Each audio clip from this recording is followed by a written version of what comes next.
Just a sound check again for everybody joining. Good morning. Welcome to the event. Um, just talking to you. You can make sure the sound is working. Turn up the volume and so on.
Good seeing everybody greeting each other in the chat room. Just talking to you that you can make sure your sound is working, set up the volume and stuff like that.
All right, official good morning to everybody. Welcome to this event this morning with the Transport Forum, 10th of March 2022.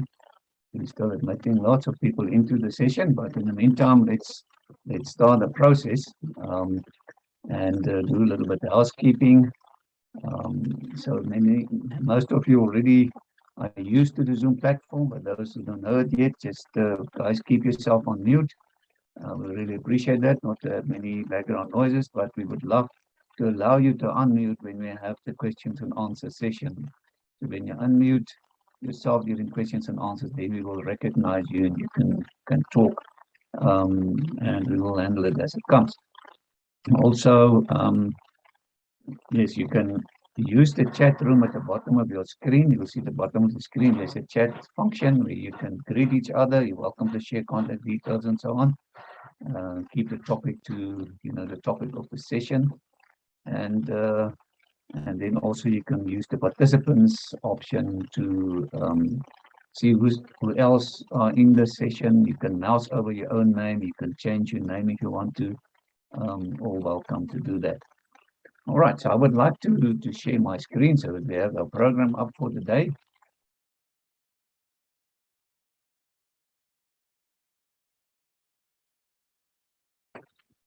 So there we go. We're talking today, exploring road transport management system and international standards organization management systems as a driver of road transport sustainability. And we're proud to be hosted today by JC Auditors, Oliver Naidu. You also agreed to be the MC today, so I'm doing the sponsors recognition, and then I'll hand over to Oliver to MC the event for us. Thank you very much, Oliver, for hosting us today and for being the MC. So I will leave that to Oliver to work through the program and introduce the speakers. Ladies and gents, as you've noticed that the Transport Forum is complementary, so obviously we've got valued associates and sponsors making the Transport Forum possible over this past 15 years. This month, the March, is actually our birthday month. We're 15 years old. And we would like to give quick recognition to very important associates and sponsors. So that's the second part of our program, but that I'll give over to Oliver just now. So we proudly associated with the following professional bodies in the industry, and they support the Transport Forum on a formal basis. They also act as a mentor for myself for certain disciplines and verticals, and we really appreciate their formal alliance. And these organizations, ladies and gents, beyond that vertical, definitely you should become a member of that organization. It will be worth your while. So we're looking at and let's have a look at the slide then. South African Association of Freight Forwarders. You can see the National Association, members of major contributions to facilitate trade within South Africa. And member companies manage over 80% of South Africans' international trade. Definitely the organization of note. We've got South African Express Parcel Association, and obviously anybody of these associations or the sponsors can interrupt me if they want to say a few words themselves. So SAPA is the representative body and Voice of the Express Delivery Industry in South Africa. They're also going to host events. They in South going to host events as well for the Transport Forum this year. Comprises of member companies engaged in express freight and courier industry. Thank you, SEPA.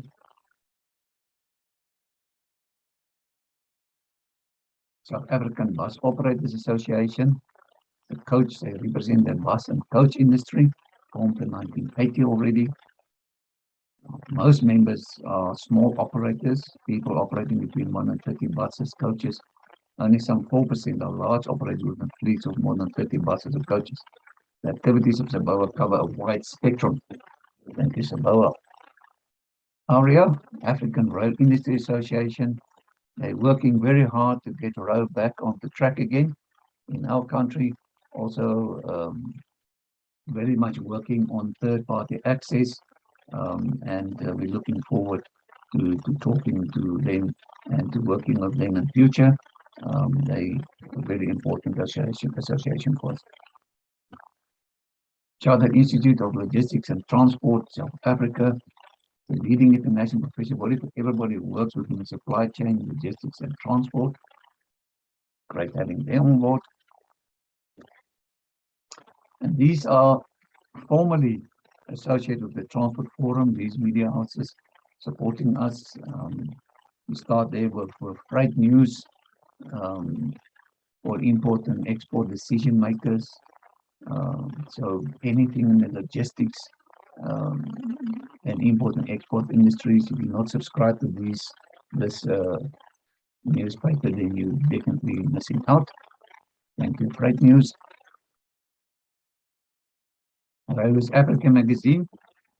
It's the African Continent Special Trade Technical Business to Business online publication covering all aspects of the rail sector. Rail infrastructure, very important, especially nowadays in our country, and obviously you can see in the rest of Africa what's happening there. Engineering news, and they usually share us a very nice video that we can show to you guys, so let me quickly do that. It's a very nice weekly update.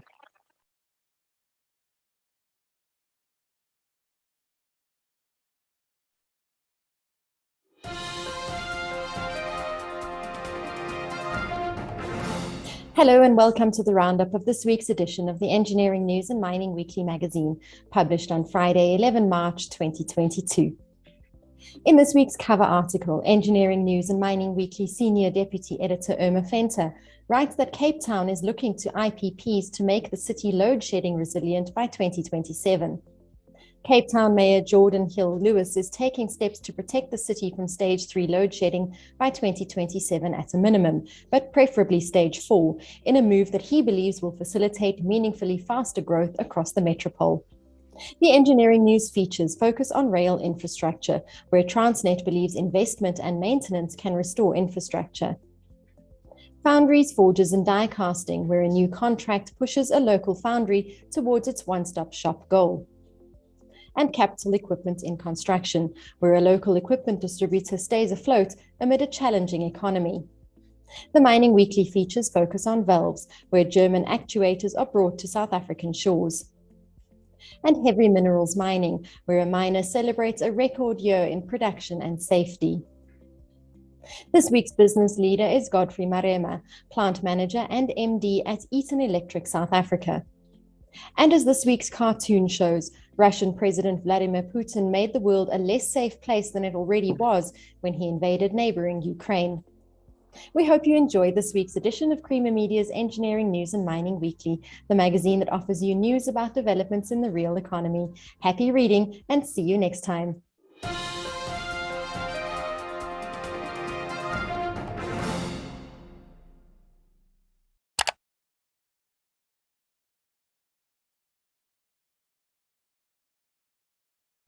Thank you so much, Engineering News. And Irma Venter mentioned there's also a supporter of the Transport Forum. Thank you, Irma, for always supporting us. We really appreciate that. Ladies and gentlemen, going to our sponsors, C-Track is our platinum sponsor of the Transport Forum, and they've actually been involved since the inception of the Transport Forum. Don't know if there's somebody from C-Track want to say a few words, perhaps.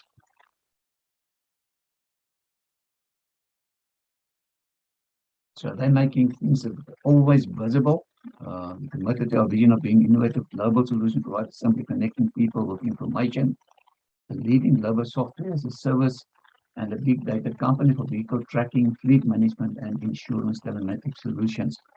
So we definitely need to make use of their products to become visible. Thank you very much, C-Track.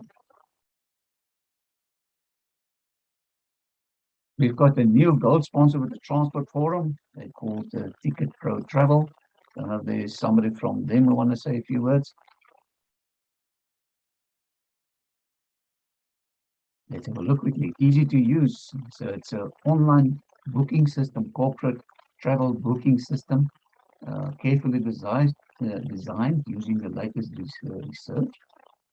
Best of both. In other words, you've got a solution online to help you, and you've got experts can guide you and assist you in the process. The one-stop shop for all your travel bookings, one place for flights, accommodation, car hire, transfers, trains, etc. So an integrated solution of different prices and so on, that you can have an integrated view of your travel needs. Travel protector, keep your travel without having to worry about the thing. Travel preferences and loyalty numbers are also auto-entered in every booking. Very convenient. Business Guardian makes sure that your business is protected from travel wastage. Cutting edge innovation, these people are innovative. So it's an online corporate traveling booking tool with everything you need and nothing you don't want. No contract, no hidden fees, just good business. Straightforward, fair pricing. Ticketprotravel.co.za, guys. Very interesting, and thank you for your gold sponsorship, Ticket Pro. JC Auditors, Oliver, I don't know if you want to say a few words quickly about JC Auditors. Yeah, thanks, Harry, and good morning, everybody. Yeah, so JC Auditors essentially provide certification services for RTMS, the local national standard, and various other ISO standards such as 9001, 14000, 45, 22, 39, etc. So we are operational in all 9 provinces in South Africa and quite a few neighboring SADC countries. We've got a team of around, I think, 12 auditors now. And yeah, so if you have any needs around certification, RTMS or ISO, we'd love to hear from you. Thanks, Harry. Thank you, Oliver. And they're also our proud host for today. Thank you, Oliver. Looking forward to spending the time with you guys today. University of Johannesburg, the Department of Transport and Supply Chain Management. They've got also the Institute for Transport and Logistics Studies. They've been involved since the inception of this Transport Forum, assisting me a lot.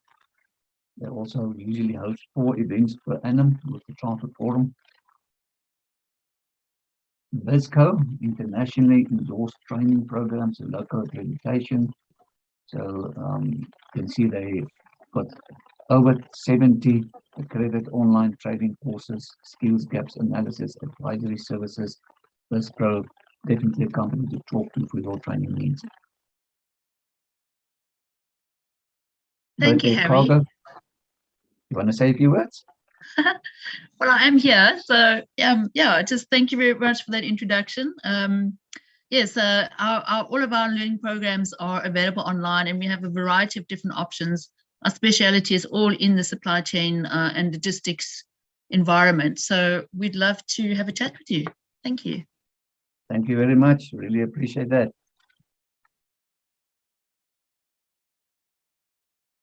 Pdca Cargo, every kilo counts. The leading cargo airline providing express airport-to-airport solutions and related services to the courier and express logistics industry. Thank you, Pdca Cargo. Zutari, perhaps somebody from Zutari. It's so nice when you guys interrupt me and I don't have to say everything. Zutari, obviously the consulting engineers of note, supporting this Transport Forum, also for many years already. Thank you, Zutari, for your support. Ability, you in place of insurance. Somebody from mobility, perhaps? Niche insurance products since 2011, commercial insurance underwriters and a bus and coach insurance specialists. Thank you, Mobility, for your GOAT sponsorship. Indirect risk services. Steve, you want to say a few words? No, Harry, just happy to be a member and looking forward to an interesting session this morning. And Indwe will be co-hosting a session fairly soon with Mobility regarding short-term insurance, which is a major issue at the moment, and looking forward to that. Thanks, Harry. Thank you so much, Steve and Indwe. Really appreciate your support.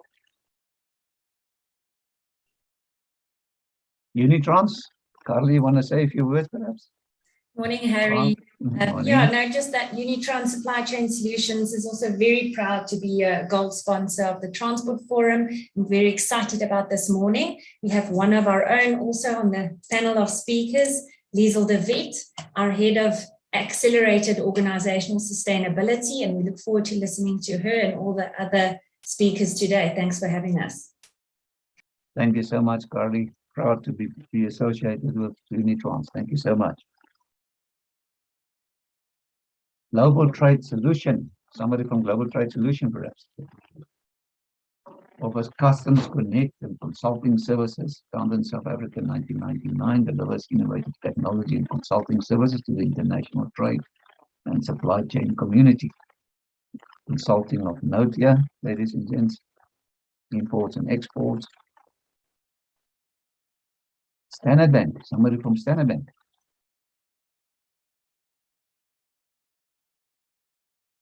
Over 158 years of experience. Believe that dreams matter and that together we can make them a reality.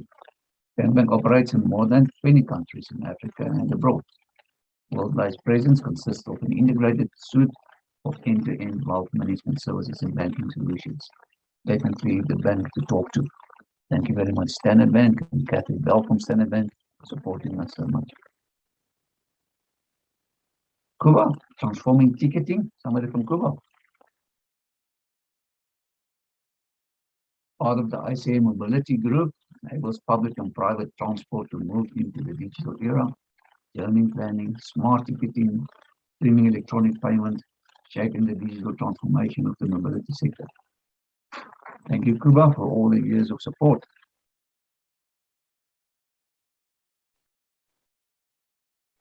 Easy Clear. Software solutions for customs clearing, freight forwarding, and logistics providers covering air, sea, road, and rail. So leading software provider for the customs and clearing industry. Thank you, Easy Clear. Huawei, smarter transportation in a smarter world.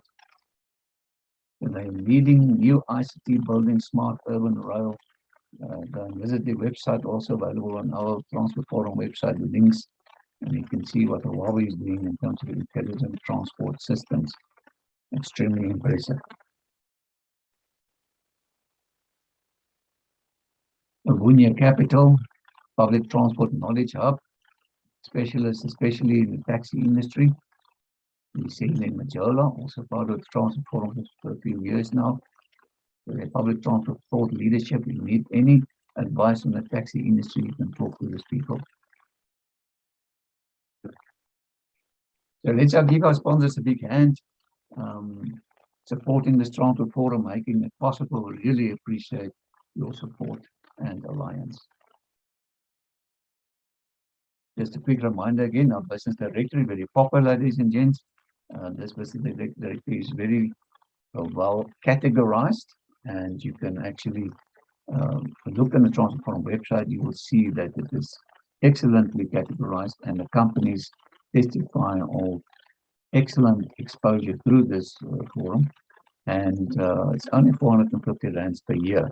We outsource this as one of our BE initiatives to Willem Bontley Consultants.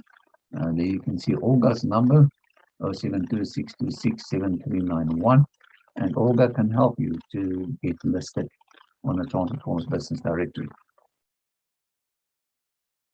So the presentations today, those have been made available, will be uploaded to the Transport Forum website. transportseek.com, and you can visit that website, and you'll see to the left of your screen there's a user login area where you need to log in if you want to download the presentations. And then once you log in, you'll get another screen that you can go to events and select downloads. But if you haven't got the account yet, then you should click on sign up, and it will take you through a simple little registration process. You can create your own complimentary account, and then you can use your own username and password and log in. Go to downloads on the events, and you'll get your search engine. You can type in a title or a surname or a date there and hit search, and it'll go through all 15 years of presentations. Very powerful search engine, simple but powerful, and you can obtain lots of information, or you can go to category and you can select today's date and hit search, and it should give you all your presentations and information you're looking for. So that's a very powerful platform.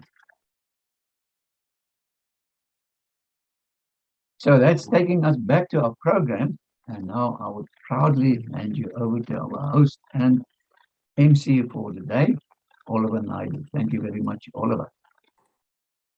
Maybe Oliver, can I quickly introduce you by reading this here?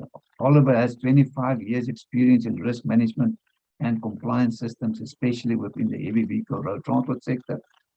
JC Auditors has conducted in excess of 5,000 audits on the RTMS national standard, as well as the major ISO standards.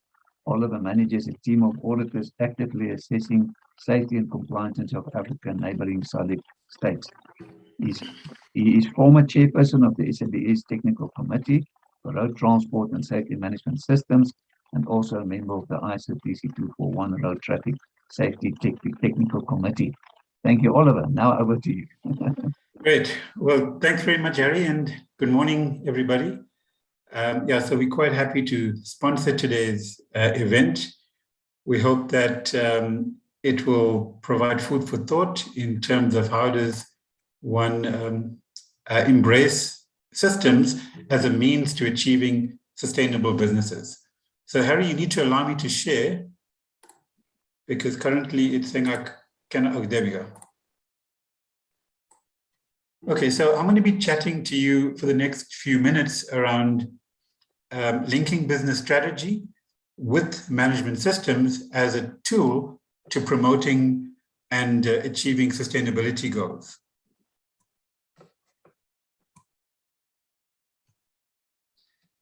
Okay, just bear with me. For some reason, the slide is not changing. Try down arrow on your keyboard. Yeah, I've tried down and enter as well. And I've tried clicking. Oh, there we go. Okay. So when one thinks of sustainable businesses, there are a couple of terms that come to mind. Profitability is obviously a key requirement to deliver value to one's shareholders, and it's often top of mind for any transport or any business for that matter.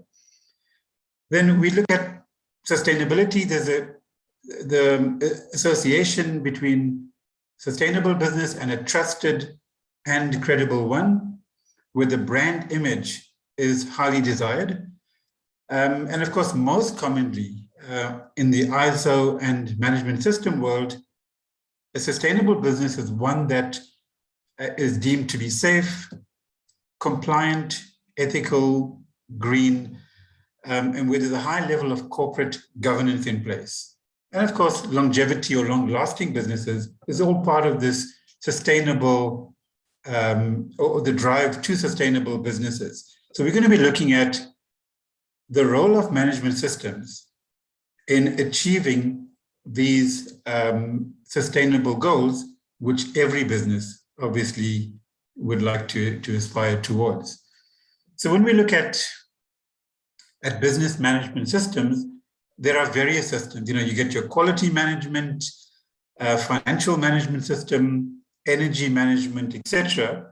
So a business typically uses systems, which is interrelated processes to achieve their sustainability goals. And in most businesses, there are varying degrees of complexity, formality, and efficiency of these systems based on the context of the operating environment. Systems that are more mature, that are more efficient, obviously deliver more value to the business than those who are less efficient or those that might have certain deficiencies in them. And the one thing which is fairly clear is that, for example, on our road networks, we have some major road safety challenges. So we have some significant gaps in terms of how does our sector and how does the country as a whole deal with the gaps that are causing crashes, collisions, sadly, loss of life. So these systems that I'm chatting about now are intended to be platforms that would enable one to achieve the sustainability goal. So there's compelling evidence that management systems based on specific ISO standards do yield tangible benefits that allow one to achieve the sustainability goals. And we're seeing more and more globally, and even here in our country, where ISO certification is often a contractual obligation or mandatory requirement for being allowed to tender or make application for certain RFQs. Just the other day, a company contacted us saying they needed ISO 45001 to be allowed to tender for a fuel transport contract, which is fairly new, where previously it was ISO 9001. But it seems like there's more and more comfort that principals are obtaining from companies who have these systems in place that also mitigates the brand of the principal or corporate entity.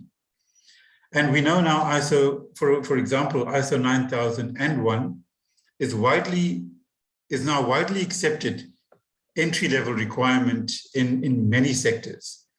So the next slide just is a snapshot from an ISO survey done, specifically on ISO 9001. I just want to move my bar a bit. So you can see in this survey, the number of certifications per country. And in that, you can see the traditional sort of European strong economies have a high number of 9001 certificates. And the same is true, actually. I looked at the slide yesterday for 14,001 and now ISO 45,001. So there is clear evidence that the stronger economies have a larger number of businesses that embrace management systems and demonstrate their conformance through certification. In South Africa currently, or a few years ago, actually, this is, I think, 3 years old, the data. South Africa had 3,000, just over 3,000 ISO 9001 certificates. I believe that number should be increasing, or would have increased, obviously, over the last number of years. So the ISO standards and management system standards, they are all risk-based. I'm glad to see some of my colleagues from the ISO TC 241, Martin Small from Australia is here today joining us, and Klaus, who is former chairman of the TC committee.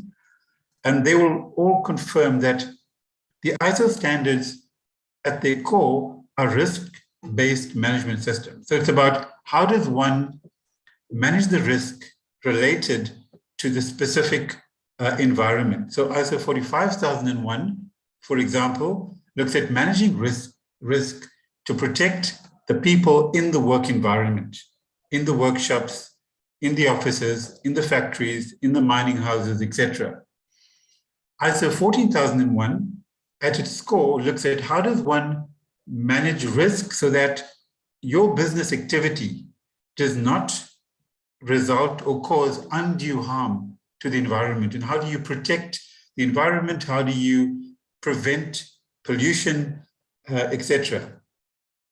ISO 9001, which you would have gathered is by some way the most popular standard in the world, And the whole intent of the ISO 9001 standard is to manage risk, manage one's processes to deliver on customer need or customer requirements.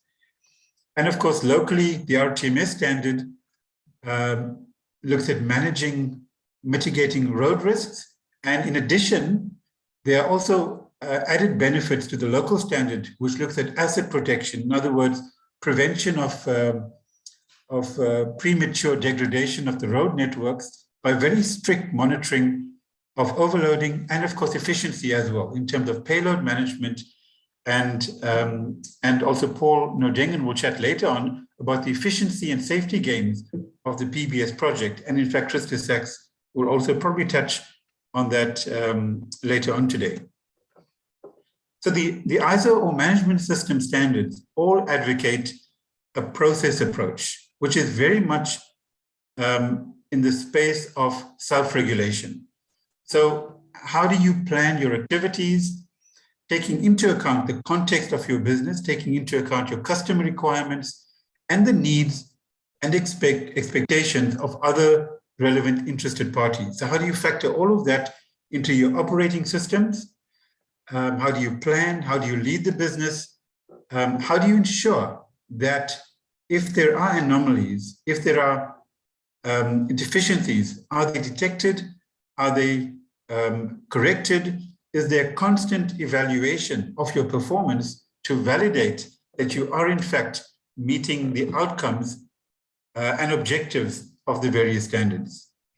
And down at the bottom left of your screen is a very common philosophy used in various systems, including ISO, loosely termed the Pdca Cycle, which is plan, do, check, and act. So it's a continual mechanism that ensures the business performance is monitored, tracked, and where needed, actions taken accordingly.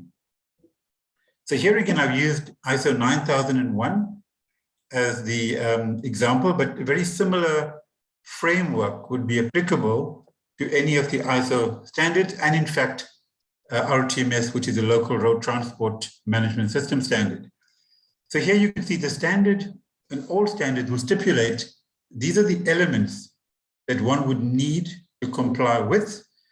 As a business that's focused on sustainability, one would then need to look at what mechanisms, policies, procedures are required to demonstrate, for example, Clause 7. How do you demonstrate a second block under Clause 7? Competence. So if you've got somebody doing vehicle inspection,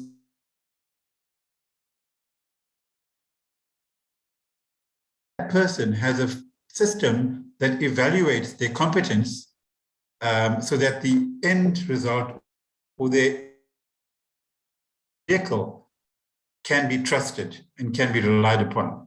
So similarly, each of the blocks in this framework would require a defined method that provides the assurance that that specific management system requirement has been addressed within the business. And of course, systems comprise interrelated activities and processes. So in addressing the requirements of a management system, So for example, on-time delivery is a subset of ISO 9001. Vehicle maintenance is a requirement for RTMS. Vehicle emissions, and this is increasingly becoming a requirement for transport operators to show how are they mitigating the impact of their carbon footprint on the environment. And we'll chat about that maybe at another forum in terms of the drive to improve one's environmental conformance. Payload management, which is efficient use of a vehicle's capacity, is critical both for economic, safety, and also efficiency, not just the transport operator, but in terms of the broader supply chain context. Driver behavior monitoring. This is a personal interest to me because over the past 15 odd years, I've come more and more to realize that one of the biggest, if not the biggest variable in any transport or logistics business is in fact the man or woman behind the wheel. So monitoring driving behavior is a critical component in the transport sector when it comes to implementing management systems. And I saw there's a number of transport operators at the forum today, and they will all, I'm sure, confirm how crucial that one process is in achieving the overall objectives of the business. And of course, fuel management, which again is part of the ISO 14001 requirement. It also is part of the ISO 55000, which is energy management as well. So all these ISO systems at their core can be broken down into a series of processes, each of which would require, in this slide you can see, would require a specific method, mechanism, or process indicating how are these requirements addressed in a structured and in a manner that can be reliably verified from day to day. So in this slide, there's a list of various documents that are deemed to be essential or minimum requirements for a transport business to comply with the RTMS standard, or in fact, ISO 39001, which is the Road Traffic Safety Management System standard as well. Similarly, okay, there's no other example, but similarly, for all the other ISO standards, one would need to have documented, defined processes in place indicating the measures in place to validate conformance. I use the terms compliance, conformance interchangeably. There's some difference, but for the purposes of today's discussion, I think we can use it interchangeably without too much of confusion, hopefully. So in terms of process examples, and you can see in this example, the standard will require evidence of conformance or compliance. And in this example, the vehicle maintenance schedule clearly indicates that this business has a defined structure showing at what frequency they would service the vehicles and thereby keep the vehicle safe and compliant.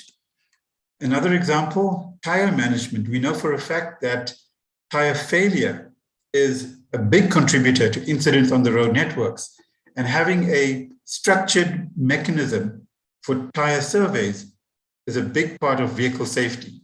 So this example shows how a typical business would track the recommended pressure, the tread depth, etc., and all the other, mismatched duals, missing valve caps, all of that gets monitored so that any possible safety impact is mitigated or minimized.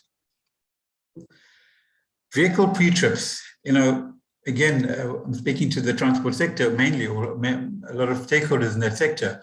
We know that the pre-trip inspection is a critical requirement for safe operation of any vehicle, because things change every day.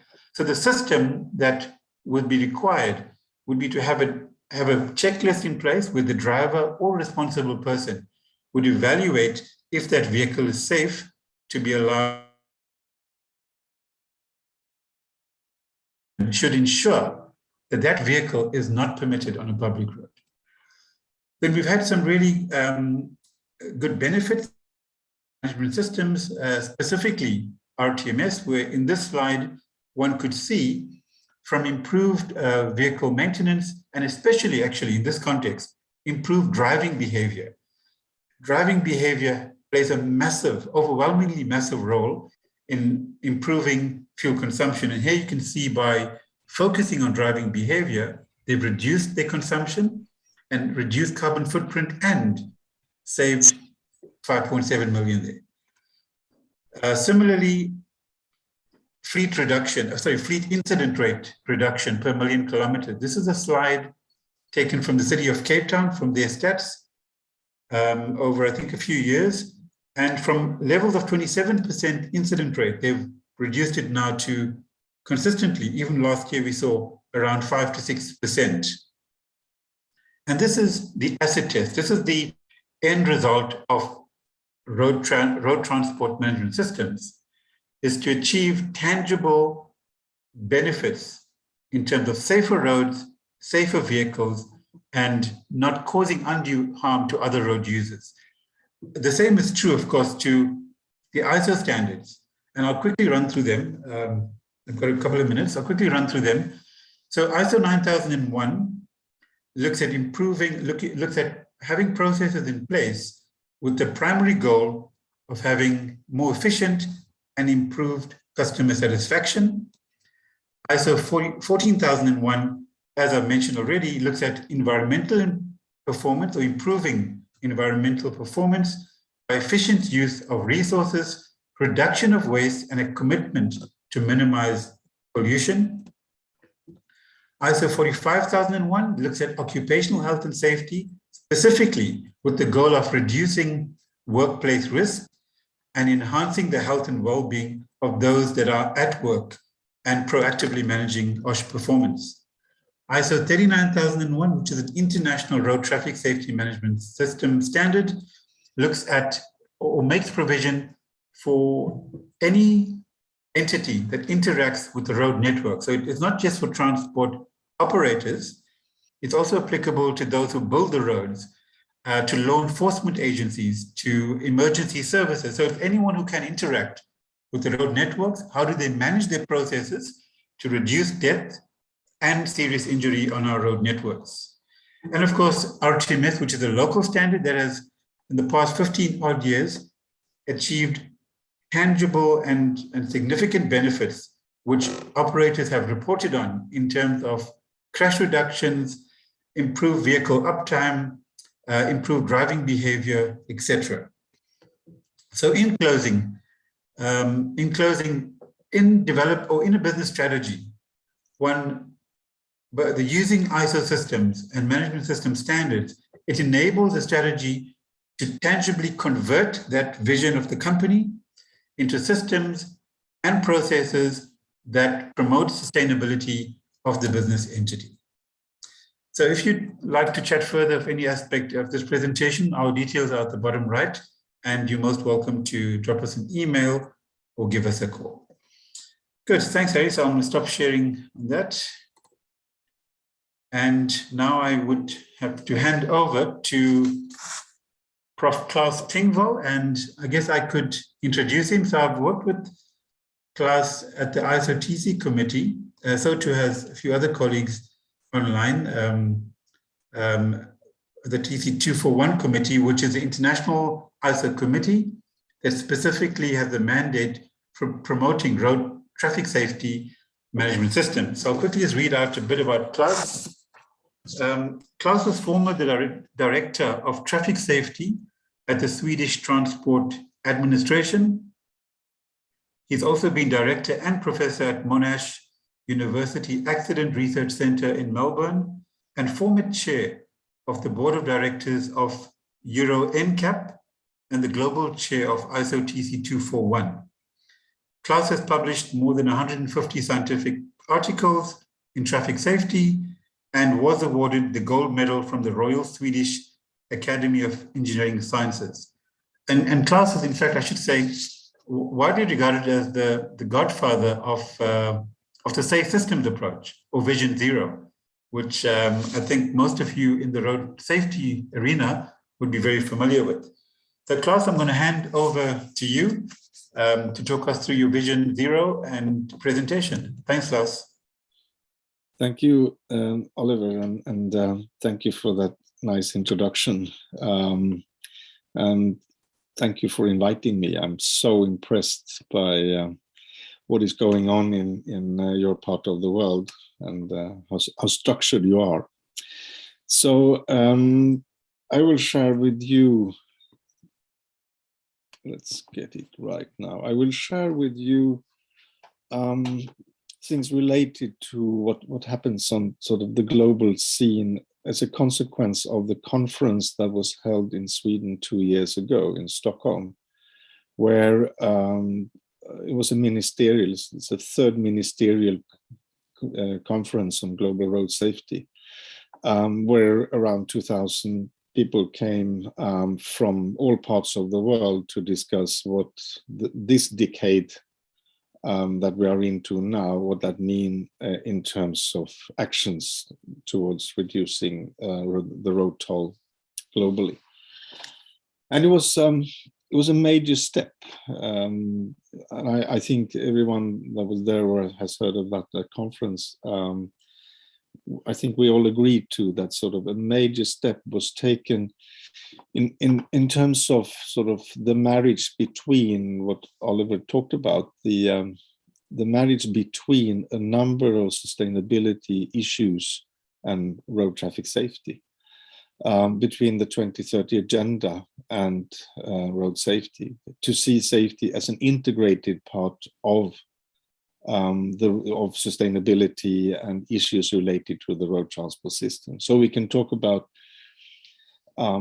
carbon footprint, we can talk about human rights, we can talk about the protection of the workplace and road safety at the same time, and understand that there are aspects of activities in the world that are sort of common in the world and has a number of common issues related to it. So I was honored to lead a group of global experts in road safety to sort of make this kind of the marriage sort of more structured, and to look for the opportunities. What does it in reality mean that we can utilize all the mechanisms and tools that's available under the umbrella of Agenda 2030 agenda? So we were set out to produce a document, and this is the document. And that document really points out, in relation to the global goals, what kind of issues we really have at hand. First of all, we belong to the sort of family of the big issues of the world, the health, climate, and equity issues. We are under that umbrella. We must understand that we are in there. We must understand the language used when we're talking more overall on these kinds of issues. And we must understand that traffic safety impacts all these areas and the vice versa as well.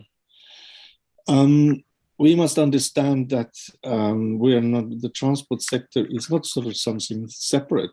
If we talk about the goals that we normally use in the transport sector, where we make trade-offs between time savings, safety, the impact on climate issues and things like that. I mean, we're not allowed under the umbrella of Agenda or 2030 agenda to make those kinds of trade-offs. The goals are absolute and indivisible. The world need to tackle a number of crises, and it's not a matter if it is economically viable to tackle, for example, the climate change issue or not. It's simply things we need to do. Road safety belong to one of these qualities, and I think that's so important for us all to understand that. And the number of countries would have to rewrite their transport policies and things like that. We must understand that everyone needs to apply sustainability practices and reporting. That's one of the big issues. And that is, it's not only about countries, it's about all organizations that should be seen and are sort of advised to, as soon as possible, to apply and report on how they're using these kinds of practices. The economic side of the society is in our field sometimes underestimated. We don't understand that, for example, public procurement is such a big part of the world economy, and that public procurement is a main instrument that should be used for sustainability. For us in road safety, this is definitely something that has not been used to the extent it should be.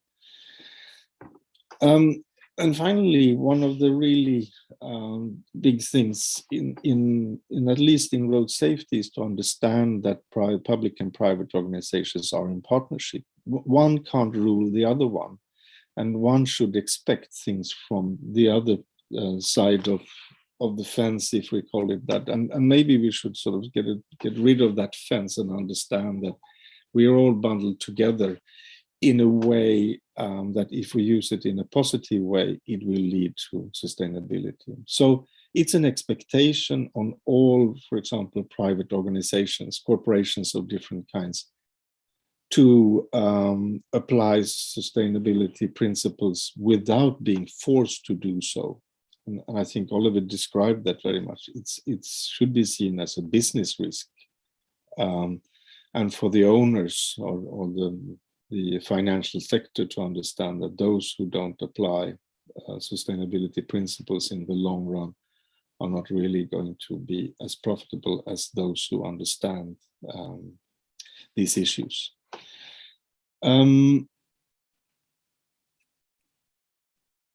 Let's see what happens now. I have a problem in changing slide. Klaus, that happened to me as well. Just try the down arrow or the enter, or try clicking with your mouse. Yeah, there. Something happened. Great, thanks a lot. Thanks. If you look at sort of the what is in there in the global goals, it's not so important to look at sort of what does it say about traffic safety. It's more interesting to look at sort of what kind of instruments we can use for traffic safety. And I advise everyone to look at target number 12 in the global goals about responsible consumption and production. That's where we were in our expert report that I mentioned just recently. We were so inspired to understand what it means that companies, and especially large and transnational companies, that they adopt sustainable practices and integrate sustainability information into the reporting to the financial sector in general, and to the society, of course, as a whole as well. And now these kinds of things has gone into what is called the global plan. That is the document from the WHO with partners to describe what kind of instruments and what we should be doing as a world towards 2030. And sustainability practices and reporting and so on is mentioned there, and a number of advices are given. So I'll just quickly flick through the kind of recommendations that came out from the expert group and went into, first of all, what is called the Stockholm Declaration, and then into the resolution in the UN about road safety that came almost 2 years ago, and then the global plan. And this one, the sustainability practices and reporting, I think is one of the really sort of big and new things, where traffic safety says that every company or corporation should apply safe system principles into their entire value chain. Entire value chain means, as you know, all of you, everything from sourcing raw material to even products and how they are sort of taken care of after use and things like that. But this is one of the really sort of big things, which in sort of reality means that we are looking at all corporations involved in one way or another in the road transport system using it should be seen as cultures that can, within their sphere of influence, do something. It's not the blame game on governments and things like that, which of course very often makes sense, but it is not what we can only sort of talk about. We need to talk about what corporations can do as cultures to take on board, and of course in relation to their owners to take on board sustainability practice in road safety. Just to repeat, I'm sure you're all aware of it, and all of it talked about it, but what is important, of course, is that the UN and all the sort of the 2030 agenda talks about the entire value chain. And we are dealing with everything that moves on rubber wheels in sort of on open roads, if I may call it so, which means they run the value chains for offshore corporations in particular. They run across the whole world, from high-risk countries to low-risk countries and vice versa, from economies that could be considered as low-income economies to the high-income economies. It runs through the world. It's borderless. Value chains are often borderless, but it also, of course, incorporates products and services like automotive industry and transport services that are made for transporting people and goods and things like that, of course. The other thing is, of course, to understand what it means when the UN and the global plan talks about safe system principles. And without going to details, this is what is called Vision Zero or safe system. It's about that sort of safety cannot be traded off to benefits of the road transport system. And the other things like you need to be structured, apply scientifically proven methods and things like that. And that is sort of really spelled out now across all the kind of sort of leading or important documents that we have in the world now. And I think it's important now to understand that no, we are not among the first to bring things into the context of organizations and how they will deal with things, and in relation to the financial markets and things like that. We already have the equity and human rights. We have the climate issues and reporting on your carbon footprint. We have occupational health and safety that was mentioned. And they contain a number of really very important things, like in the equity and human rights. One thing is so important is when you need to respect standards. That's already spelled out there. And for all corporations that, and that would sort of apply to most corporations and big ones that must report on the sustainability issues. If you talk about climate, yes, you need to demonstrate that what you're doing is in consistency with science. If you talk about occupational health and safety, your first sentence is really that you fulfill legal and other requirements. So when we're talking road safety and sustainability, we are really, we're not inventing everything. It's a lot of it is already there. Another issue that we brought up was, as I said, procurement, and understanding that not only public procurement, but all kinds of procurement should, the content should be about sustainability and, of course, traffic safety. And we must understand things like most sort of buses and a lot of other sort of kind of traffic out there, I mean, public transport, they are procured in one way or another, and very often as public procurement. And you can, of course, do so much by applying sound principles about road safety in them.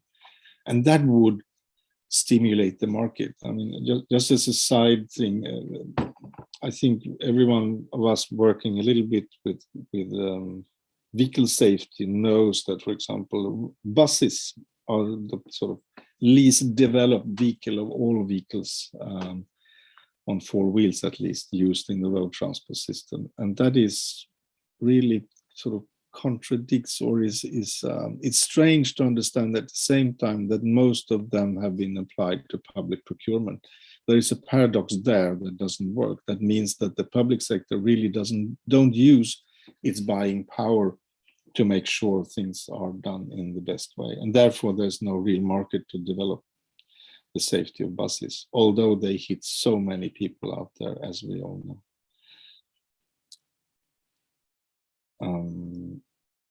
Let's see if I can move. Yeah. And that leads also to more specific to understand that vehicles and in many countries across the world, a huge proportion of the vehicles that are sold on the market are used for commercial or other sort of organizational purposes.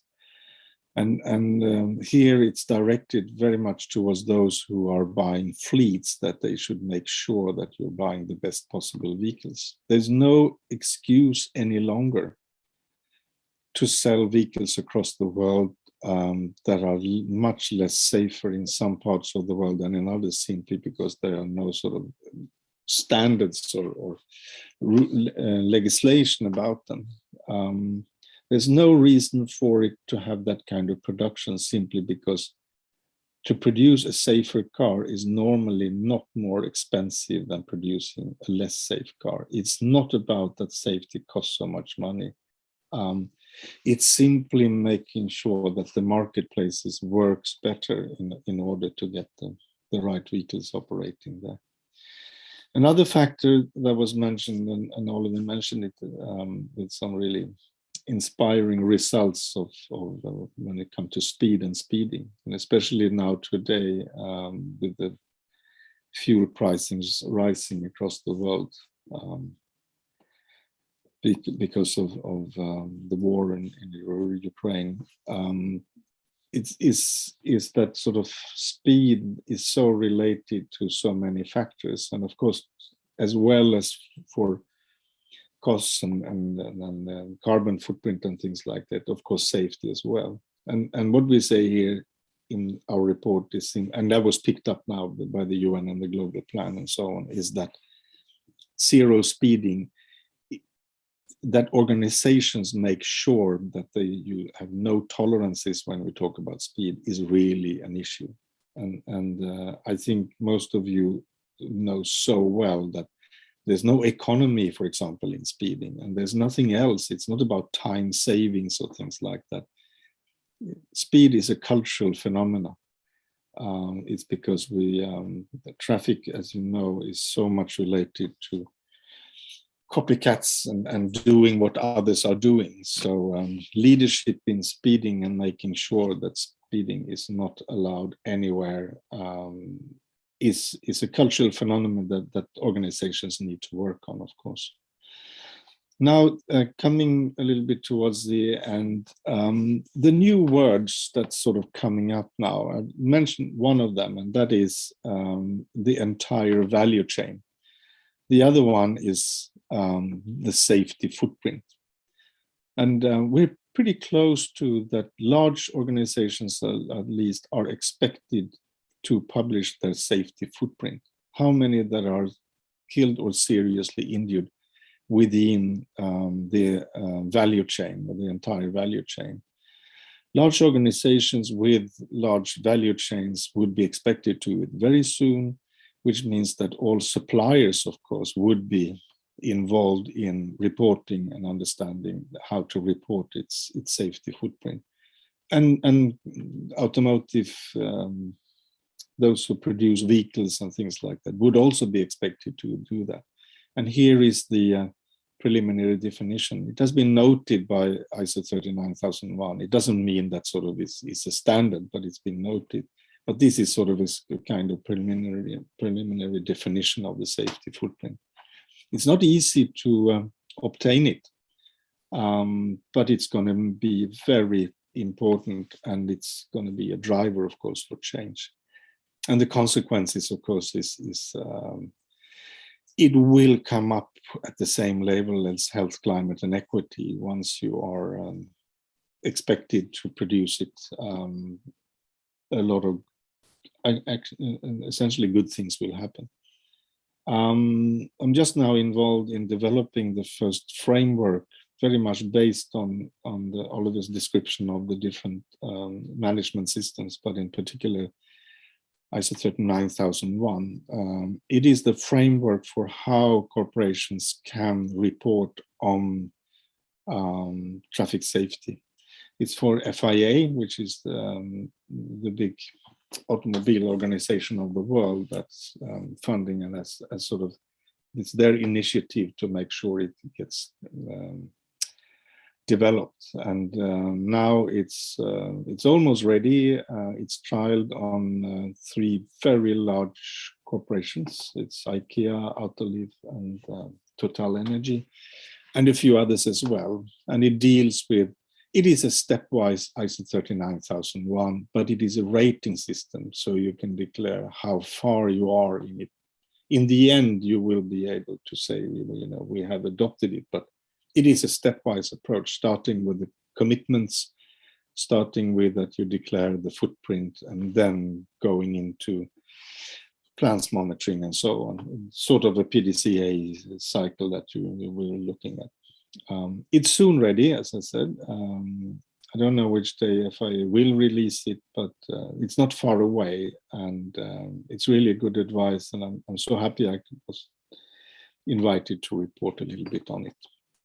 So thanks a lot, and good luck, and I admire a lot what you're doing in your part of the world. Thanks. Great. Well, thank you very much, Klaus, for that very informative and interesting presentation.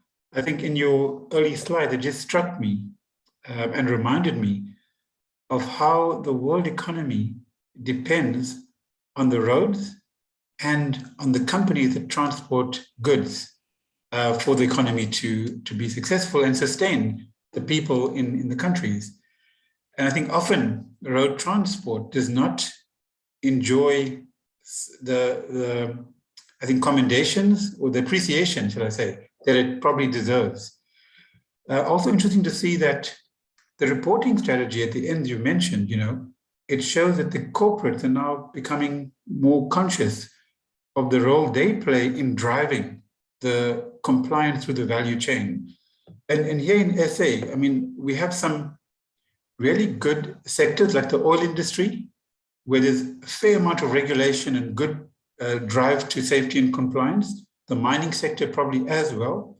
But I shouldn't say too broadly speaking, but generally, there isn't adequate commitment from consignors and consignees to actually drive safety, compliance, and KPI reporting in their supply chain. So perhaps your presentation will give food for thought for the players that may be here present at the webinar today, or others that it will reach at some point, to say, let's level the playing field and let us collectively help each other in this race. So thank you very much, Klaus. I think great presentation. And we'll chat to you later at the panel discussion. Great, thanks. So next up is, the next up, I should say, we've got the next three presentations are straight from the horse's mouth, but I should change that to straight from the truck chapter or prime mover's mouth, because I've been told it's not good to use the term horse in the transport world. So, so first up is, or next up rather, is Liesel de Wet. Liesel is an experienced climate reality leader and sustainability thinker with particular experience in the logistics sector. Liesel has a BCom and BA honors degree, specifically looking at sustainable business practice. She's been trained through the Al Gore Climate Reality Leadership Program and is also a champion of the Africa Supply Chain Excellence Awards, whose vision is to celebrate and reward supply chain excellence throughout Africa by fostering and promoting globally competitive supply chains. Liesel is currently the head of Accelerated Organizational Sustainability at Unitrans Supply Chain Solutions Pty Limited. Liesel, thank you, and over to you. Thanks, Oliver. Can you see my screen, Harry? I don't know. Yeah, well, I can't see a screen, but I can see you. Oh. The share screen at the bottom, green share screen. Yes, I am sharing screen. I don't know if I've got rights. No, we can't see it yet. Okay, now? Almost. There we go. Yeah. Got it. Yes. Yeah. Okay, fantastic. Thank you so much for inviting me to talk today on a topic that I am most passionate about. I just want to, sorry, can you see my screen? Yes, Liesel, you're on. Yes. Okay, fantastic. I just want to talk a little bit about the reality of climate change, the fundamentals at Unitrans, and then just what we're looking at for future step changes. So if you look at the reality of climate change, okay, so this is really basic science. Most of us are aware of it. But it's just a reminder that, the Earth can only absorb so much carbon dioxide. And currently we're hitting very dangerous levels of where it cannot absorb it any longer. And it's creating a layer, like a blanket, around our planet, which is actually trapping radiation, which should actually exit out of our stratosphere, and it's causing our planet to heat. This is a picture of the thin layer that surrounds our Earth, our stratosphere. And this is really what we're doing it. We are spewing 162 million tons of man-made global warming pollution into the thin shell of our atmosphere every 24 hours. So the largest source of global warming pollution is definitely the burning of fossil fuels. And if you have a look at all the sources of fossil fuels, yes, there are definitely natural sources such as thawing permafrost and volcanoes and all those natural things that happen, but we are also adding a massive footprint onto it. And if you have a look from a supply chain logistics perspective, we touch a lot of these components. So worldwide, extreme weather events are definitely on the increase. And last week already, I was catching up on the news on NBC in America and just seeing what was going on. And it struck me that the presenter actually said over 100 million Americans are under some form of extreme weather warning. Be it tornadoes, it was an Arctic blast, there was the tsunami threat from the volcano that happened by Songa. And it really was quite a stark reality. 100 million people. The 2021 climate change report was dubbed the code red for humanity. Now, the IPCC is a bunch of global scientists that get together and they look at all the data from all the countries and they assess and see where we're tracking. And basically, they came up and said, well, you know, we agreed at Paris that we don't we can't go over 1.5 degree warming, but unfortunately, we will exceed a 2 degree warming, and we're already on a trajectory for a 2.4, 2.7 degree warming. And also, the other consensus was, yes, it is a natural occurring phenomenon, but human influence has warmed the climate at a rapid rate. Monday last week, we got the Climate Change Impacts Adaptation and Vulnerability Report was released. And that was also a little bit of a depressing read. But what they did say is that there is a small window of opportunity still for us to make a difference. And what that means is that the pressure will definitely be on more and more and more for us to look at how do we mitigate our impact.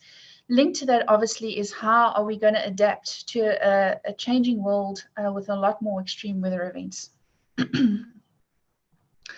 So transport is a priority sector for emission reductions. COP26 was held in Glasgow in November last year. And whilst this is a non-binding pledge, these are the kind of pledges that they're actually asking governments, manufacturers, and investors to look at. That all sales of new cars and vans are zero emission globally by 2040 and no later than 2035. By 2040, all sale of diesel trucks cease, and this is new trucks only. Phasing out of diesel entirely from 2034, 26 tons and below, and then 2040 from 44 tons and below. Now, I just want to just put a caveat in here. These are aspirational targets, but this is what they're saying is required in order for us to reach that 1.5 degree warming and not go runaway to 3, 4, 5 degrees. European countries have a decarbonization goal of 90% reduction by 2050 for transport. South Africa, out of the Green Transport Strategy, we have a transport sector emission reduction target of 5% by 2050. So it will be interesting to see if that target is amended moving forward. Bearing in mind, because we are a developing economy, the world has said, right, you guys can peak your emissions, then you need to plateau from between 2025 and 2030, and thereafter you have to decline your emission trajectory. So we have been given a little bit of grace in that regard.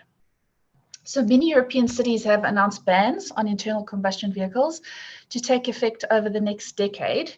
Even now, I mean, you cannot drive into London city centre. You will be paid a fine if you do, in terms of your emissions.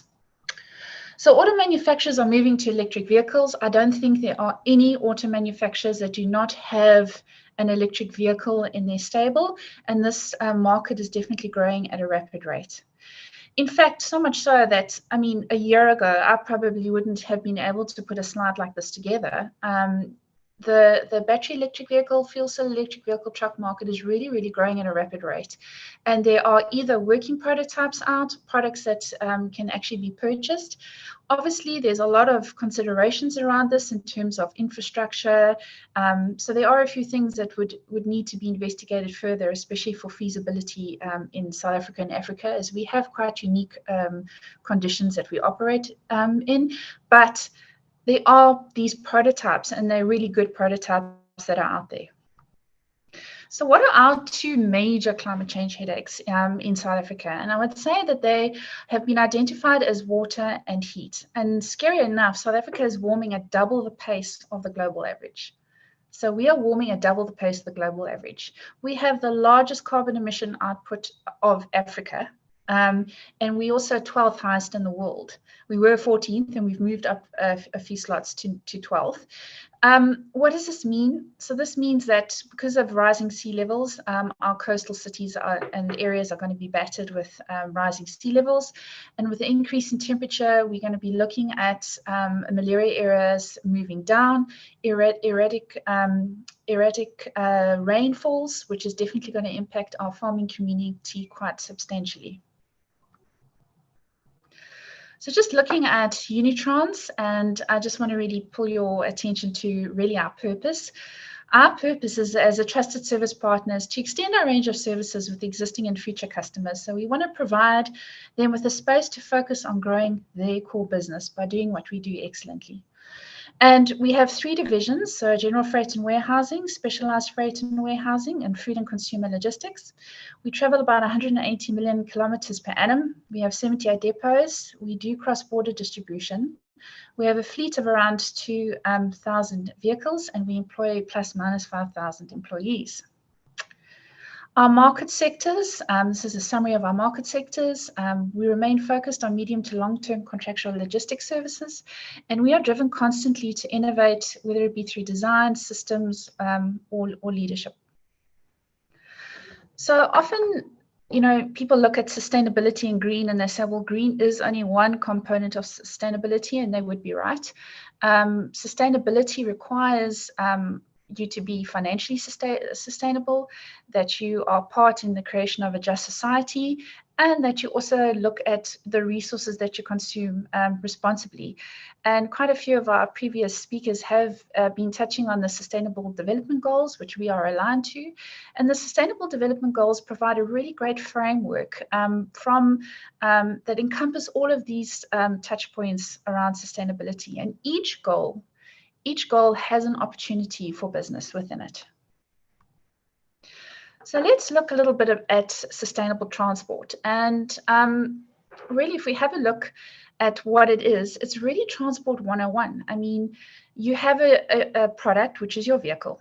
How you run that vehicle, how you service that vehicle. Is it roadworthy? Are you sticking to the speed limits? Are you operating with correct axle mass limits? Are your drivers trained? Driver training is so crucially important. And I've often said you could have the most efficient vehicle, brand new, but if your driver isn't driving it the way he should, he will never get the operational efficiencies out of it. So that's really, really critical. Our drivers are so important. So is their wellness, and so is their safety.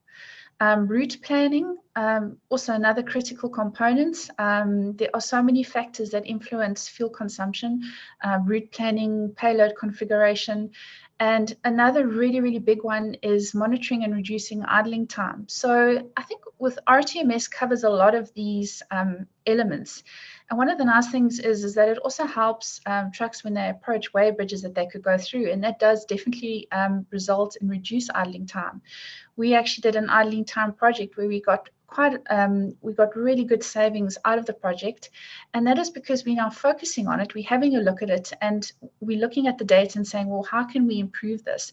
And it definitely has made a major impact in time as well as costs and fuel consumption. So Unitrans has a control tower. So if you have a look at it, data is so integral to sustainability, to understanding where we're at and how do we reduce our emissions. We need the data. There are so many sources of data in our industry. I mean, it could be mixed telematics, drive cam. There are lots of data points and technology that we deploy in our vehicles to improve operational efficiencies. But the data itself does nothing. One has to look at the data and build business intelligence around it. Have your dashboards, understand what is your data telling you? Why is a new truck not performing like it should? Is it potentially a driver issue? Is it a maintenance issue? What could it potentially be? And it's really important that you have that level of data that you can drill down. And what our control tower does, it really aggregates the technology, our IP, has a look at our analytics, security, manages our TMS, the safety, the whereabouts of our drivers, and also our centralized fuel management. So what do we need to do looking to the future? So as I mentioned, and I'm just bringing the slide up again, there are a lot of emission reduction targets, goals, pledges out there globally. I mean, globally, transport emissions actually account, they are the second largest contributor to emissions globally. In South Africa, we're looking at about it's about 9%, 9 to 15%. That's kind of the band. But really, we have these targets and how we're going to get there. So as I mentioned, bedding down the fundamentals is critical to be as efficient as one possibly can. But there's definitely a step change that is required in order to reach these ambitious net zero targets by 2050. And just a note on net zero. So net zero says we need to not be able to produce an emission. However, there is acknowledgement that there are industries that can't not produce an emission, and those industries will therefore then have to look at offsetting those emissions. Currently, there are not very many projects out there that we could potentially offset emissions. And so, you know, we really have to look at how do we then really go about trying to eliminate our impact as much as possible. Another thing that is quite complicated for us in South Africa is that everything needs to be based on a just transition. We can't just move away from a coal-fired or coal economy because we are so entrenched in it. That when we do, it has to be a just transition. We'd have to reskill and bring the communities and the employees that are embedded in the coal industry with us to this new future. We have to look at what kind of fuels are out there, and we are constantly testing different fuels. We have a technical division that looks at that, but there are no clear answers just yet. So there's a lot of technology out there. Applicability is being tested, it's been researched and had a look at, but we won't get there by ourselves. So we definitely need to collaborate, and it's a multi-stakeholder partnership, which speaks to the SDG 17, which talks about multi-stakeholder partnerships. We need to work together in terms of understanding what does this step change look like, how are we going to get there, and what does it mean for our industry, which there's a lot of difficult questions around that. And then also internationally, there was a green fund that was pledged by developing nations to say, listen, we understand as a developing nation, you would need some support from a technology and a financial perspective. How that green fund is administered is still not entirely 100% clear, but there is definitely a willingness to try and support emerging economies to make the shift and to understand how we go about doing it. So, of course, future of trucking, there are a lot of alternatives out there which are in concept phase, and Elon Musk definitely doesn't disappoint. We're not quite sure where this concept vehicle is yet. It hasn't been launched. It was aimed for 2022, but I think it might be a little bit longer than that. But this is a semi-truck, and it's actually got a function in it where it reduces wind resistance. It can run in convoy. It's semi-automatic, semi-autonomous, and it's really quite an exciting new development. And we'll just watch that closely. Hydrogen. So there's a lot of hype currently around hydrogen. We know that Sasol and Toyota have announced that they're going to start a hydrogen ecosystem. there on the N3, and it'll be very, very interesting. It's a proof of concept at this point to see how it is going to work. So there's a lot of excitement around it. The green hydrogen, there's also a lot of questions around it, and I think as an industry we will definitely be watching this very closely to see where it goes, but it definitely means that there are these new technologies that are out there and available to us.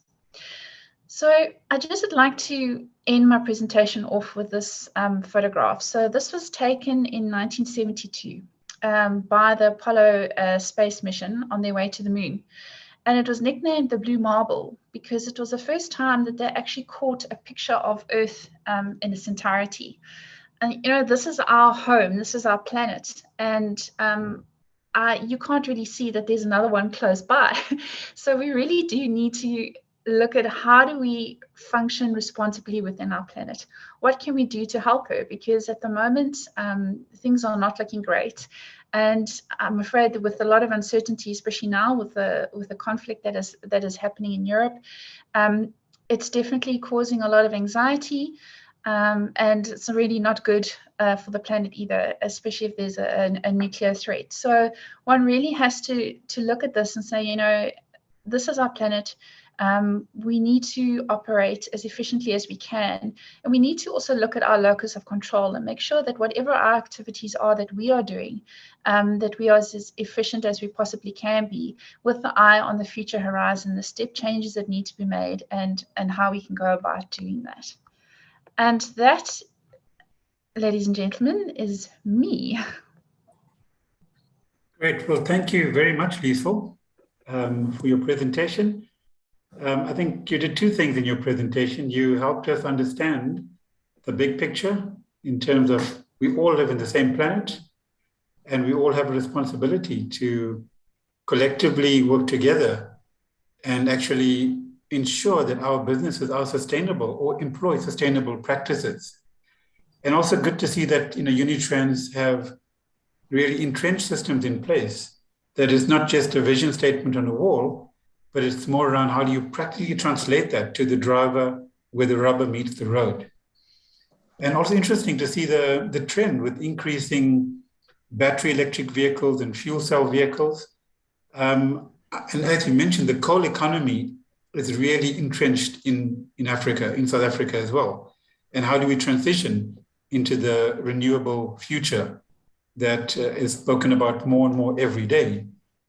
And in fact, one of the two presentations later on by Krista Sachs and Paul Nodengen would look at, notwithstanding the new vehicle technologies coming on board, how can we use our existing vehicles in the existing context to still be more efficient, safer, and environmentally friendly through the use of innovations in our current vehicle within current vehicle technology constraints. So that should be two really good, exciting presentations later on. And Liesel, thanks again for making yourself available. And yeah, it was great, thought-provoking, and really good. So next up is Bobby, Bobby Schimmons.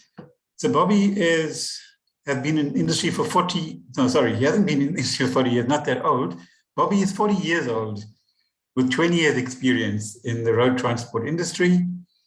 I first met Bobby, I think probably 10, 12 years ago when he was appointed Tanker Services in the Fuel and Gas Division.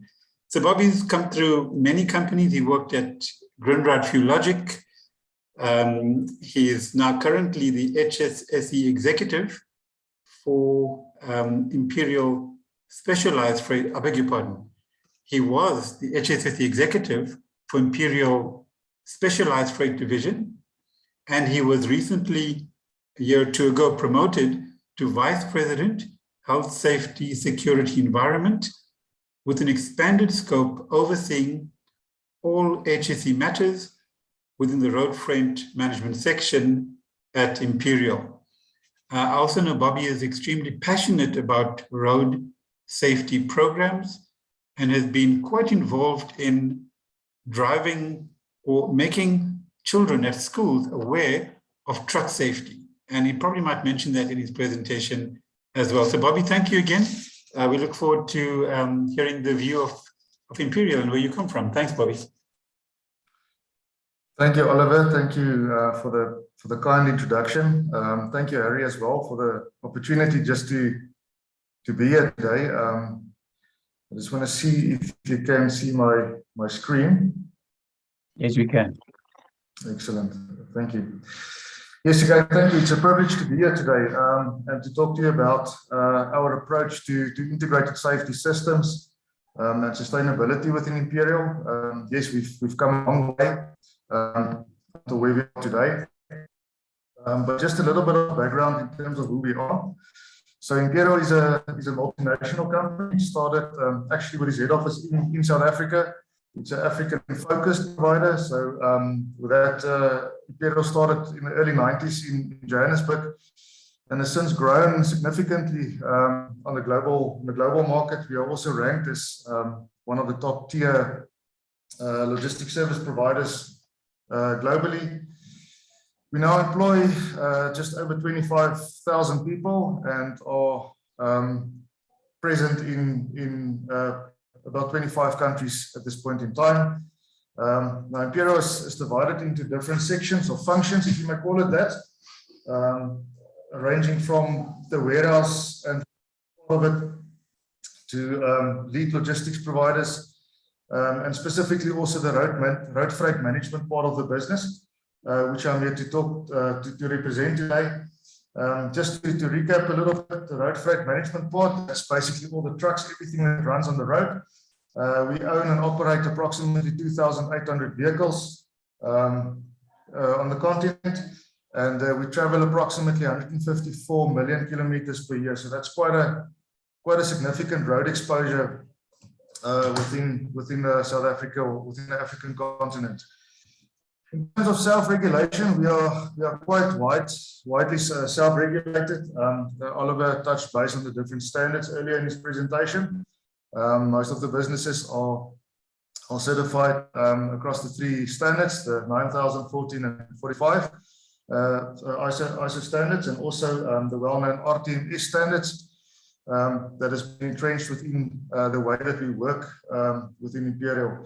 Also, in our food grade or the food distribution services within Imperial, we are also ISO 22000 certified, and then also for many of us, we are affiliated or affiliated with the squash standards as well as the international cyanide transportation or cyanide certification standards. Just talking about this self-regulation. So why do you have self-regulation? So self-regulation provides that platform or that structured approach in how you prioritize certain risks and how you work within the business with the different influencers. So yeah, in the context of South Africa, specifically with regards to the logistics environment, there are a number of influencers. I've listed but 4 of those amongst others. But I think the most prominent influencer at this point in time is the economic climate within South Africa. What is meant by that and how does it influence your business and the way you prioritize risk?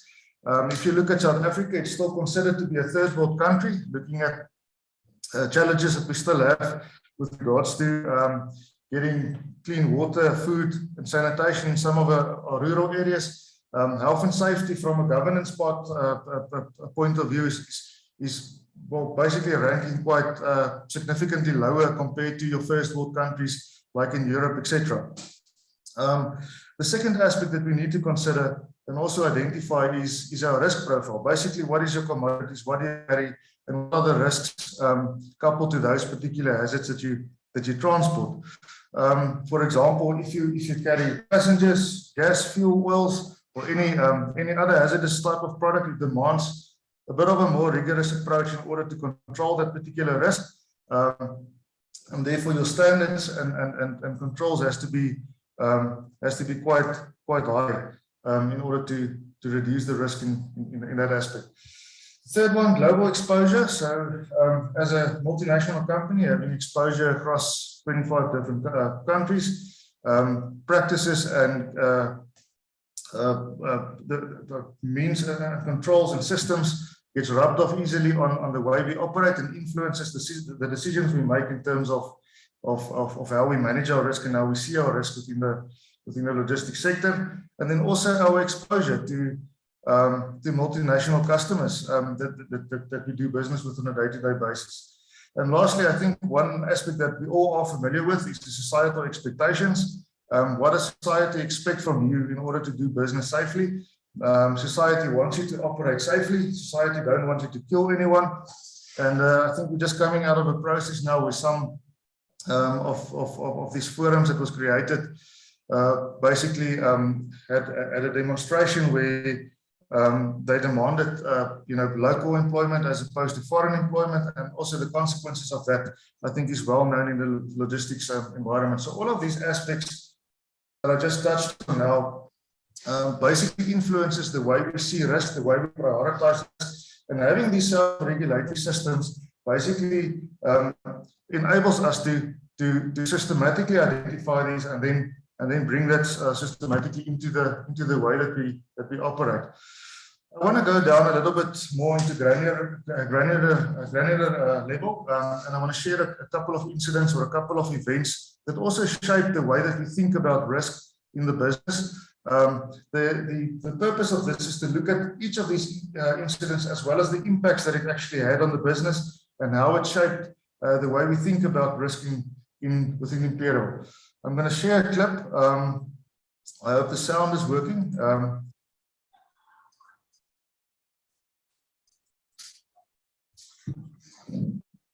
So this incident occurred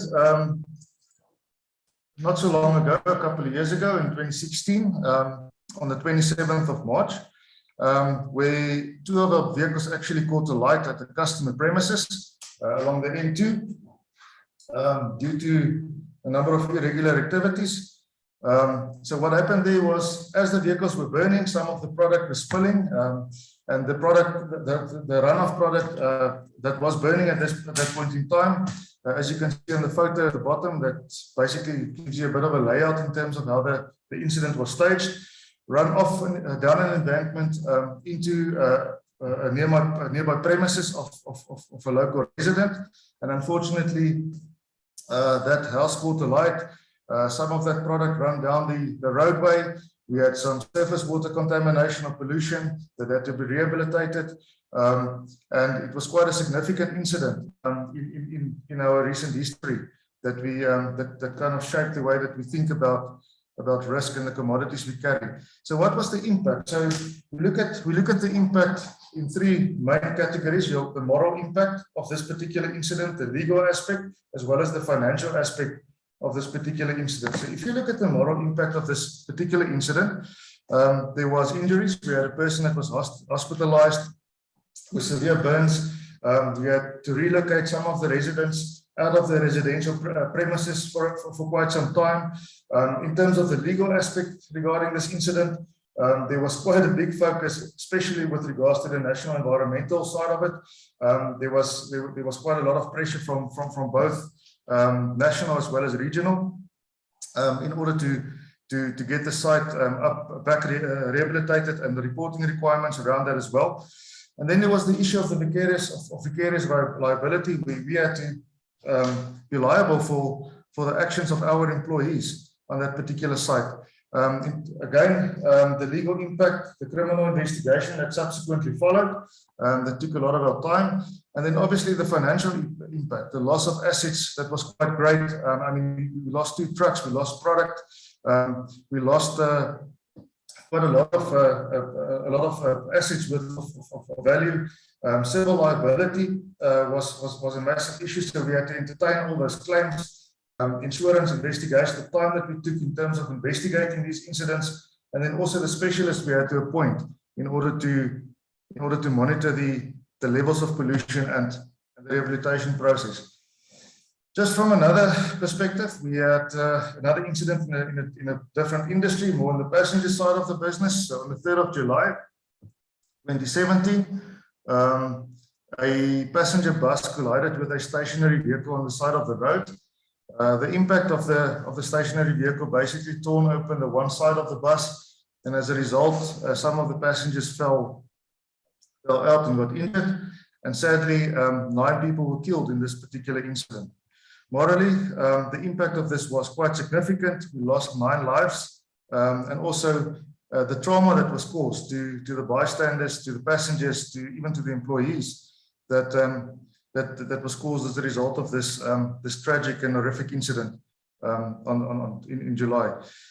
Legally, we had to entertain quite a number of civil challenges, compensation for losses. The criminal investigation had to be entertained as well. That was opened with regards to negligence on the part of both parties at that point in time. I just want to land this idea by showing the following clip as well. So this was quite a turnaround for us, where we actually lost one of our colleagues not so long ago in 2018, where Robin was actually on the way to the customer site and to load, and for the final time greeted his wife and his daughter on that specific journey. So I'm just going to play this.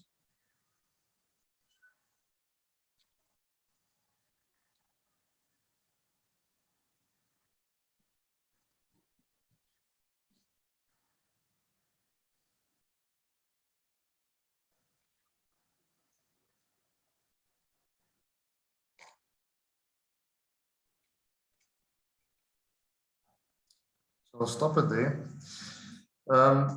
Yeah, so this was quite a very sad and a tragic day in the lives of our employees, where we lost a colleague. So Robin, on the morning before he went to load, he actually made contact with his family and asked them to come to the national highway where he was passing, just to wave to him, only to find Robin a few kilometers later lying on the side next to the road, fatally injured. So as a result of this incident, let's take a step back and look at the impacts. So we looked at the moral, the legal, and the financial impact of an event. So just zooming into this particular incident, let's look at the moral impact. So we know Robin passed away, sadly. When Robin made contact with the vehicle in front of him, the vehicle veered to the right into the oncoming lane, and unfortunately collided head-on with an oncoming vehicle. That vehicle, we had 2 fatalities. The father, who was driving the vehicle, and his 5-year-old son was killed. So further on, if you look at the direct moral impact, we know that there was 3 people injured in the red vehicle that traveled in front of Robin. Fortunately, they survived the incident. So altogether, we know that there were 6 people directly impacted by this particular event. Looking at the indirect impact, we can think about Robin's immediate family. We can think about the third party's family. We can in-laws, for example. These are all people that is in some way or another impacted as a result of this one single event that occurred on this particular day. The list can go on. You can look at grandparents, friends, colleagues. So we've calculated in some of these events that on a single event, as much as 100 people or more can be impacted through one event. So it is in the interest of the company, of any organization, to really try and prevent this and to avoid impacts like this through responsible management of risk within the business. Coming to the financial impact of such an event, I think we're all familiar with the iceberg effect. So if you float on a boat on the surface of the water and you see this iceberg sticking out, you can look at, for example, your insurable events, ill health, injury, and damage. Ill health and injury, we are all registered with the compensation fund. So some of us are lucky to have medical aids. So ill health and injury are mostly insured. The same with some damages on the vehicle as well. But if you look below the surface, there's a number of uninsured events that is listed, and this is only a few. For example, fines that result out of such events, or that could result out of such events, loss of expertise. In this case, we lost the experienced driver that had to be replaced. Possible temporary labor that has to be employed or brought into to fill some of these vacancies or vacant gaps that are being caused as a result of these incidents. Product and material damages, legal cost, investigation time, those are all uninsured uninsured consequences from events like this. Then you have the aspect on the right-hand side where you look at direct costs and indirect costs. So the direct cost is typically, if you look at an incident, what do you see? What can you calculate at that point in time? So stuff like claims, damages to assets or infrastructure, attributable production or business losses. Some of them are insured, some of them are not. For example, sick pay in most cases would not be. Your indirect cost is that under the surface cost that you normally don't take into account when you look at an incident. And those are more or less or mostly the most severe of these types of costs. If you look at cumulative business loss, loss of goodwill, your reputation, for example, and we'll get to that on the next slide. But conservatively speaking, if you look at indirect cost of an incident, you can basically, if you have an incident to the value of 1 million rand, you can times it by 4, and that will more or less give you an idea of what the indirect cost of an incident would be. We have calculated in some cases that the indirect cost of an incident can be up to 33 times the cost of the direct cost of an incident. Talking about financial impact, reputation equals financial impact. I'm sure everybody's familiar with this picture. There was a time when if you ask someone if you would buy a Ford Cougar at that point in time, the answer would be a definite no. Not because of this one single event, but there's been a number of these events, and eventually it added to the reputation of a certain product.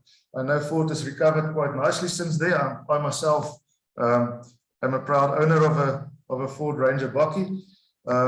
But this is the impact that reputation can have on a business. Not so long ago, if you all remember, we were all basically or nearly killed by polony. And the effect that this reputation or the reputational effect and the financial impact on the industry it must have had was quite significant. So it is important for every organization to try by all means to avoid impacts like this on the particular business. So this all these influences led us to recap within Imperial to see where are we tracking in terms of our moral, legal, and financial obligations. And I think Oliver also showed the diagram earlier. Just I've got a more simple diagram currently showing on the screen. But we had to recap a bit, go back to the Deming cycle or the continuous improvement model and look at what we have in place. In terms of planning, is our HSE policy relevant? Do we manage our hazards and effects adequately? Do we have adequate controls and mitigation of business recovery measures in place? Training and competency is one of the aspects that we had to refocus on. And then also the checking, how do we investigate? What is the integrity of or the quality of our incident investigations? What are we getting out of that? Are we actually learning from that? And how do we bring it into improving the management system or the regulatory system that we currently employ? And then management review, forming an integral part of the sustaining and the maintenance of your management system. Having that review and continually improve on the particular system. Since 2018, we can see that there's a remarkable change within the business. We could see a significant reduction in occupational injuries within the group. And there's also been established accountability throughout the group on matters of ESG and health and safety. In terms of the financial benefit or the reasons for that, we could see as we started to enforce and embed and develop the current self-regulatory systems, we became much more attractive to our stakeholders and customers, and we've seen a lot of growth in these areas as a result of becoming a much more responsible transporter or logistics operator within our scope. And then also in terms of legal, our legal obligations, you could see a definite reduction in legal notices, fines and penalties as a result of transpiring from various events within the business.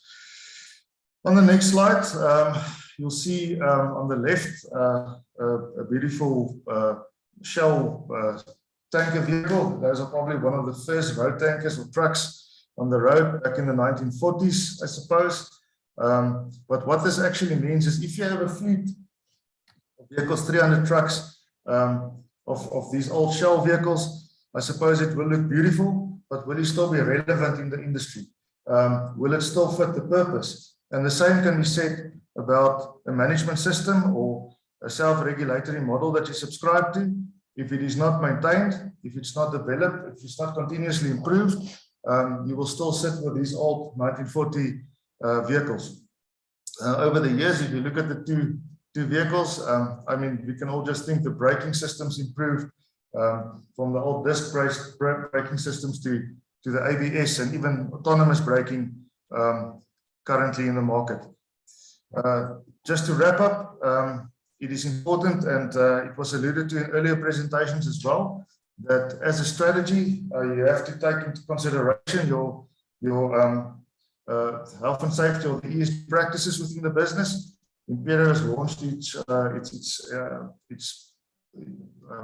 global strategy, and also with the identification of 6 strategic pillars that we abide by and live by. So the first one, the One Imperial offering, that is an enabler for us to produce a standard self-regulatory system and having a standard approach across Imperial in how we manage and identify our risks within the context of where we operate. Number 2, our second strategic pillar is people are our greatest assets, which talks directly to the moral aspect, where we focus extensively on the well-being of our people.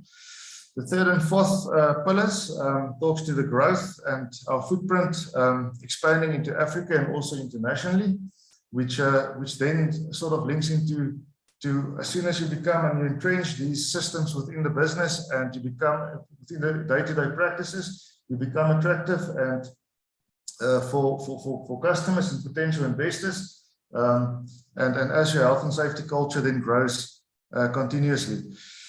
Digitalization is the fifth pillar of our strategic alignment,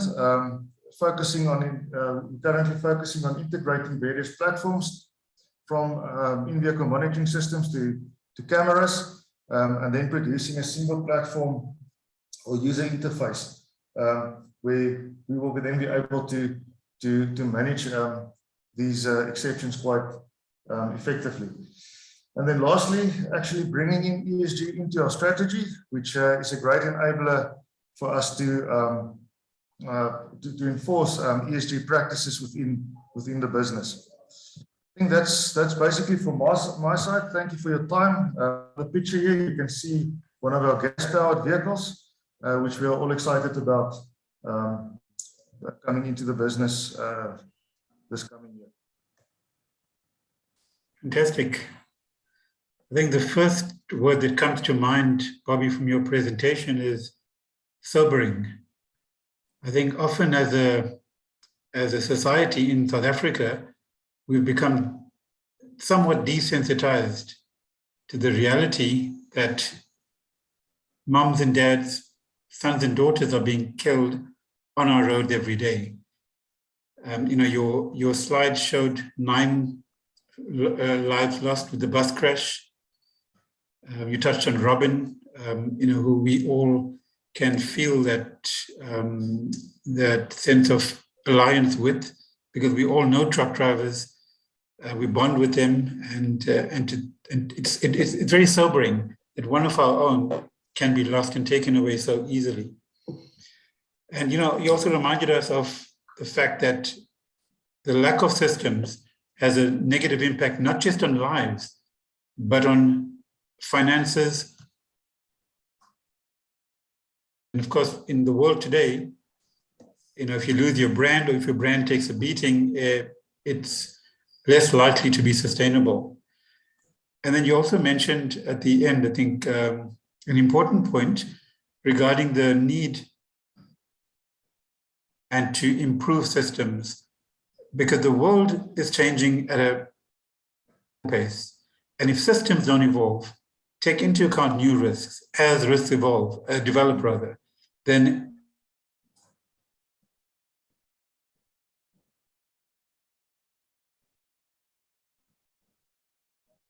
the fifth pillar in your strategic drive was digital improvements. And I heard or read an article.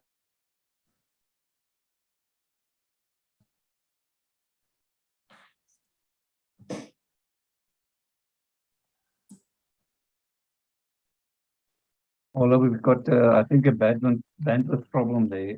Could you maybe switch off your camera for a moment because we're losing you. Am I back on? You're back on, yes.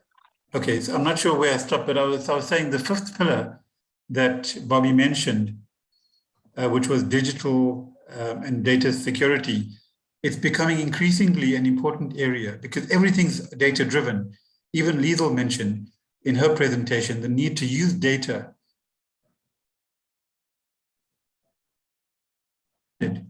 around information security called ISO 27001, which could be considered as well in terms of protecting one's digital framework, which is an important part of overall management systems. So Bobby, thanks again. Appreciate your presentation, which is sobering, yet I think impactful and a reminder. So Harry, I'm going to hand over to you now for the next part. Thank you, Oliver. Thank you very much. That is it. We're going to do a questions and answers now. So could we kindly have Oliver, Klaus, Liesl, and Bobby to switch on their cameras and unmute so that we can bring them into the panel. And we'll really appreciate that.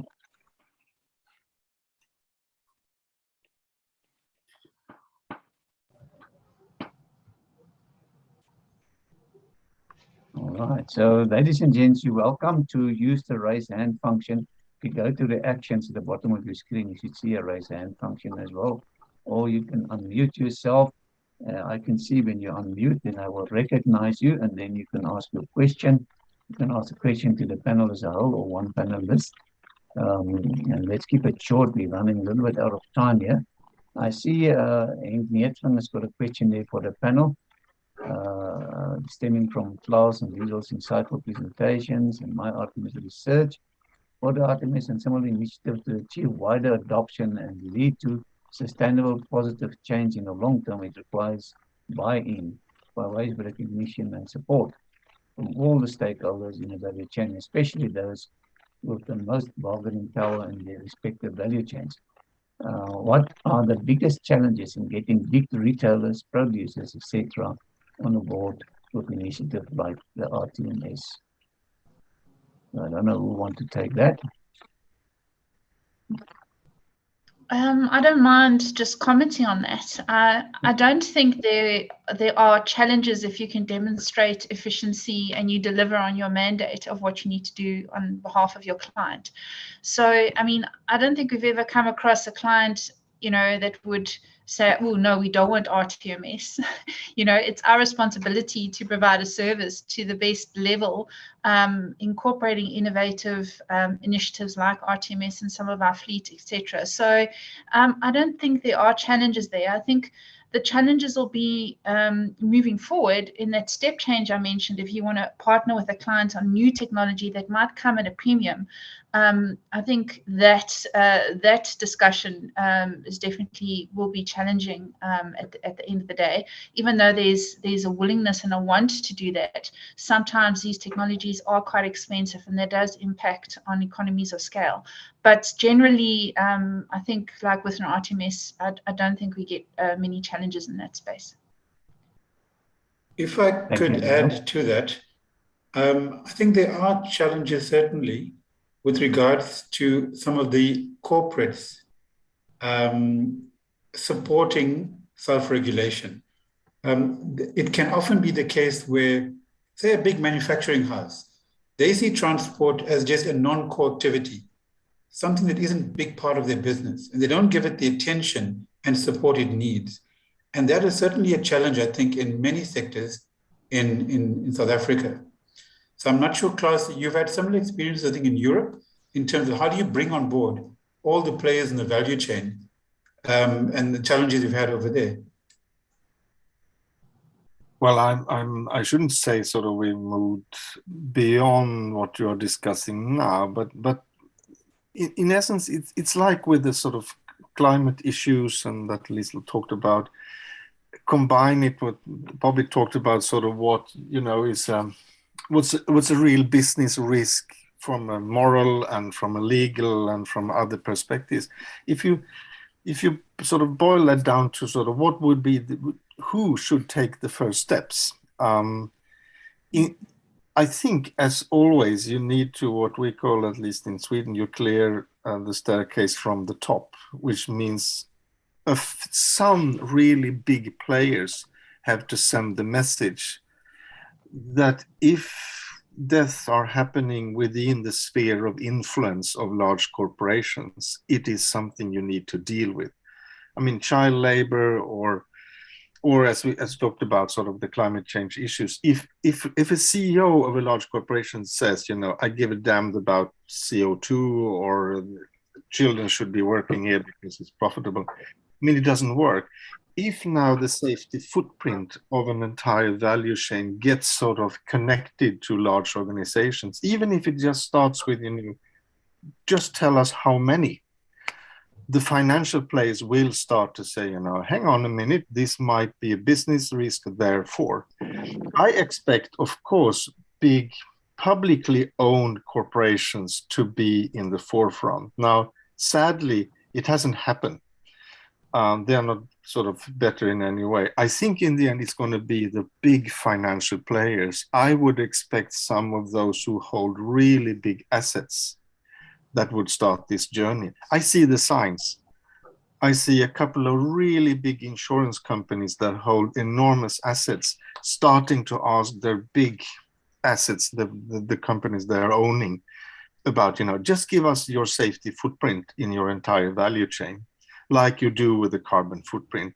I think that's where it all starts. Then, as you are pointing out, it's a matter of everyone then preparing for, even though we're just operating in one country, start preparing for a new life, which means I need to see myself as a part of that value chain. But no, it's a long journey.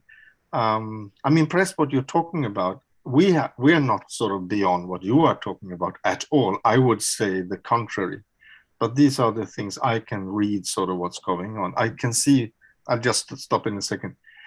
IKEA is the company really impressed on me because they seem to be very structured in getting in touch with all their transport suppliers, saying, you know, let's start from the beginning, just give us a safety footprint and we'll see where we go on from there.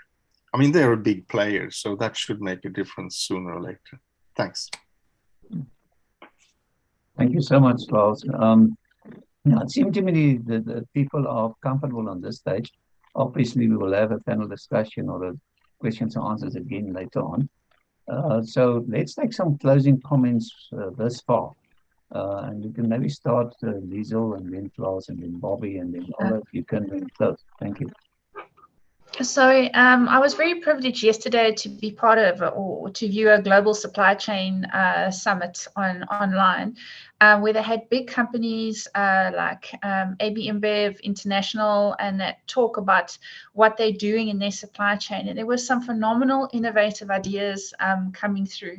And I honestly feel that the supply chain, whilst it's got a lot of risks in it for many businesses. If you look at, for example, like Bobby was saying, from a safety perspective, also, procurement, there's a whole bunch of things, disruption, political instability. I mean, there's a lot of challenges that face us as an industry, but there is a massive opportunity in there to innovate, to improve. And a lot of the big businesses have already looked at their emissions and their responsibility from a scope 1 and 2 perspective. And they're now looking at their value chain to say, right, we want to partner with people that are responsible in this space, that know what they're doing, that understand it, and that are willing to work with us together. I think the era of multi-stakeholder partnerships is definitely upon us. It's not for any one of us to have all the answers, because we don't, but working together to find them and to get there, it's pretty exciting. And there's some great initiatives and innovations out there. So whilst there's a lot of pressure and there's a lot of sort of doom and a bit of like, you know, the numbers aren't looking great from a global perspective and we have all these challenges, there's also a hell of a lot of opportunities, which I'm excited about as a professional in this industry. So yeah, thank you so much for your time. Thank you, Liesel. Thank you for your time. Really appreciate that. Prof. Klaus.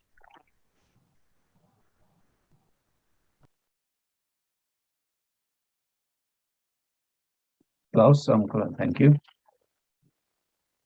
Sorry, I didn't hear. Sorry. Some closing remarks from your side this far? No, I just want to say how impressed I am of this conference and see that so much is going on and so many sort of clever ways of describing all the rational and not only rational, but also things related to values that you can see can drive change.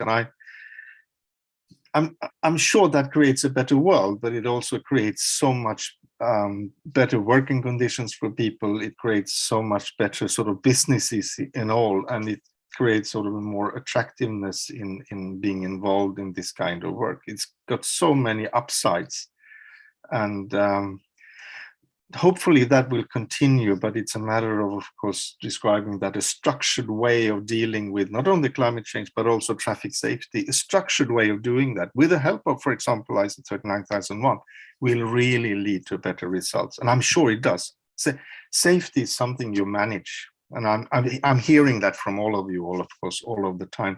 It's a matter of convincing that it is a management issue. It has got to do with that you sort of integrate safety into the whole business. But I'm so impressed. So thanks very much for inviting me. I learned probably more from you than you learned from me. Thank you. Thank you so much for talking to us all the way from Sweden. We really appreciate that. Bobby. Thank you. Thank you for the opportunity. Yeah, just finally from my side, I think I can echo what Lisa was saying. We're operating in immense challenging circumstances currently in South Africa. But I think we are in a good space. I think we shouldn't neglect platforms like this that creates awareness and sensitizes, you know, the industry of maybe just learning from each other as well.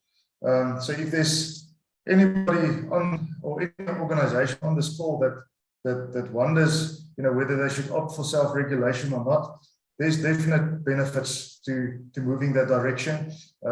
What you put in is what you're going to get out. So there's definitive quick wins on the moral grounds, your legal obligations, as well as you know, financial benefits or that you can gain on the long run. So definitely something to consider. And yeah, thank you for the platform, and thank you for the exposure. Thanks. Thank you, Bobby. Really appreciate that. Thank you for sharing your knowledge and your case study with us. Really appreciate that. Oliver, you've got something to add before we take a quick break? Well, I think just to say that often systems and the implementation of systems can be seen as something of a grudge purchase like insurance. People don't immediately, instinctively understand the value of safety systems until things do go wrong. And it's, I think, forward-thinking people and businesses that look at preventive action, putting in systems before things badly go wrong, that would enable safety, compliance, and sustainability to be realized. So yeah, great. Thanks, Harry. I think we can take a break now. Yeah, thank you, Oliver. Wise words from our host. Really appreciate that. Ladies and gents, what we're going to do now is we're going to take a short break, and we'll see you in 5 minutes time again. Go and grab that cup of coffee. Thank you very much.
Okay, colleagues, let's take up our seats that we can start again.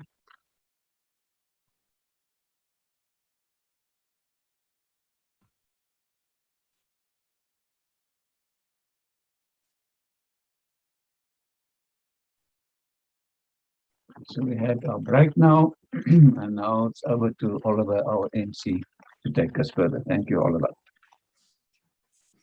Great, thanks. Hope you enjoyed your coffee and the stimulation of the caffeine is kicking in slowly. Okay, next up is Cedric. Cedric started his career as a process metallurgist at Haggy Rand, and then occupied various positions, various production roles at BHP Billiton before his tenure as divisional operations manager at Total Energies. In his current role as operations and business development executive at Applotrex, Cedric is integrally involved in implementing management systems at various transport and other businesses that are geared towards operational excellence. So Cedric, thank you for joining us, and you're going to then take us through the presentation. Thanks, Cedric. Hi, good morning, Oliver. Let's see, here we go.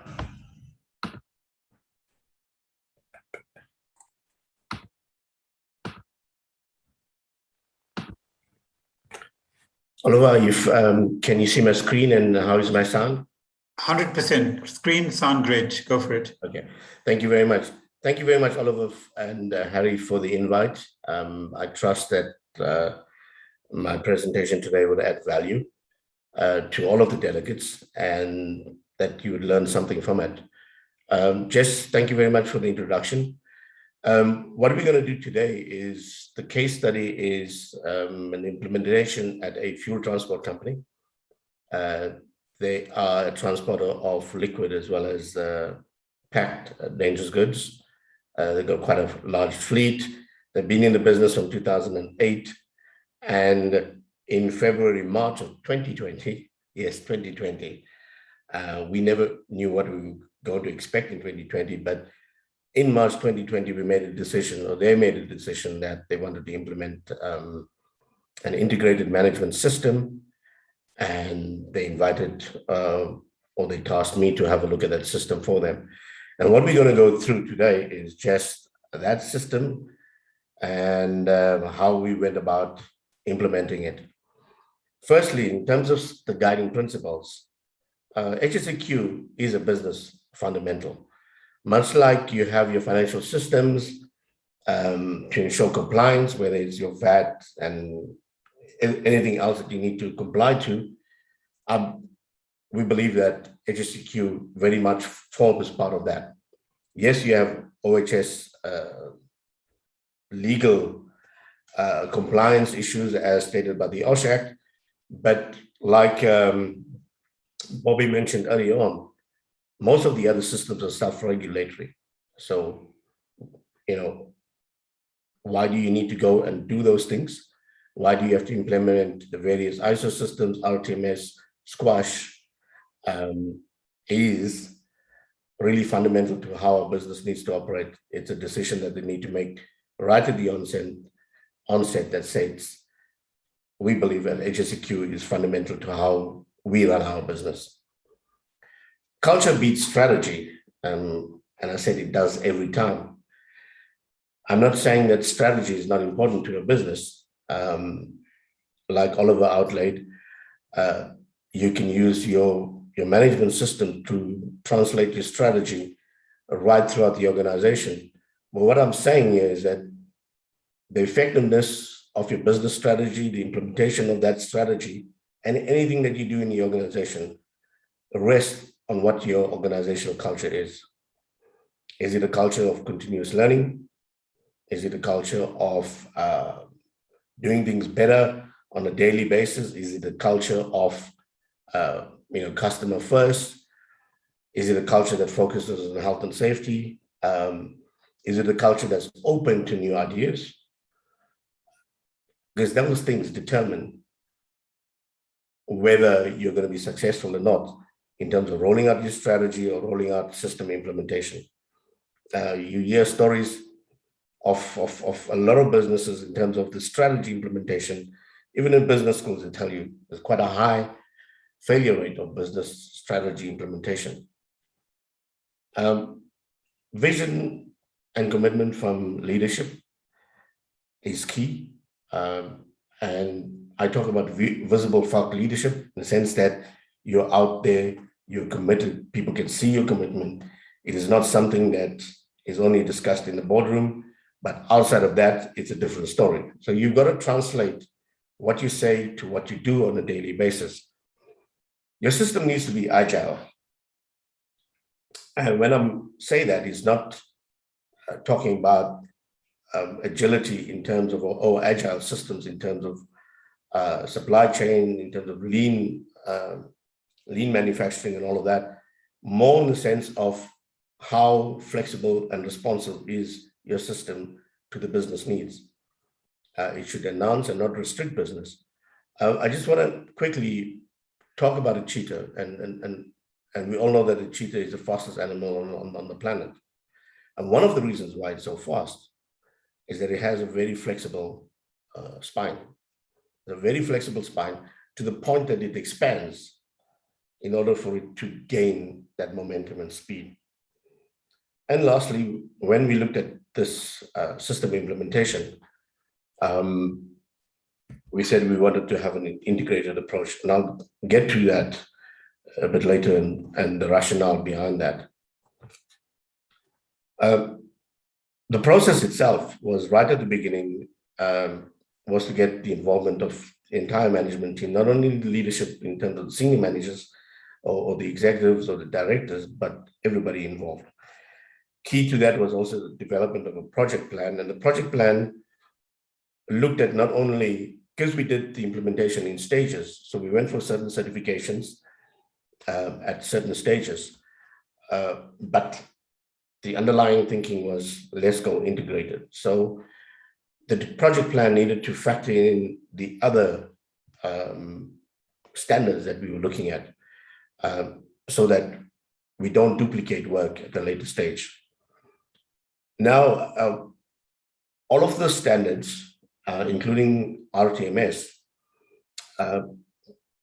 Section 4 talks about the context of the organization, which really talks about the business environment, external, internal, and all of that. And we use that from 9001 to 1445 and 39 and RTMS to say, let's look at a business strategy, but let's cover everything. Let's look at it in a wide scope. And when we develop what we've done is we've developed a quota system that looks at all of it.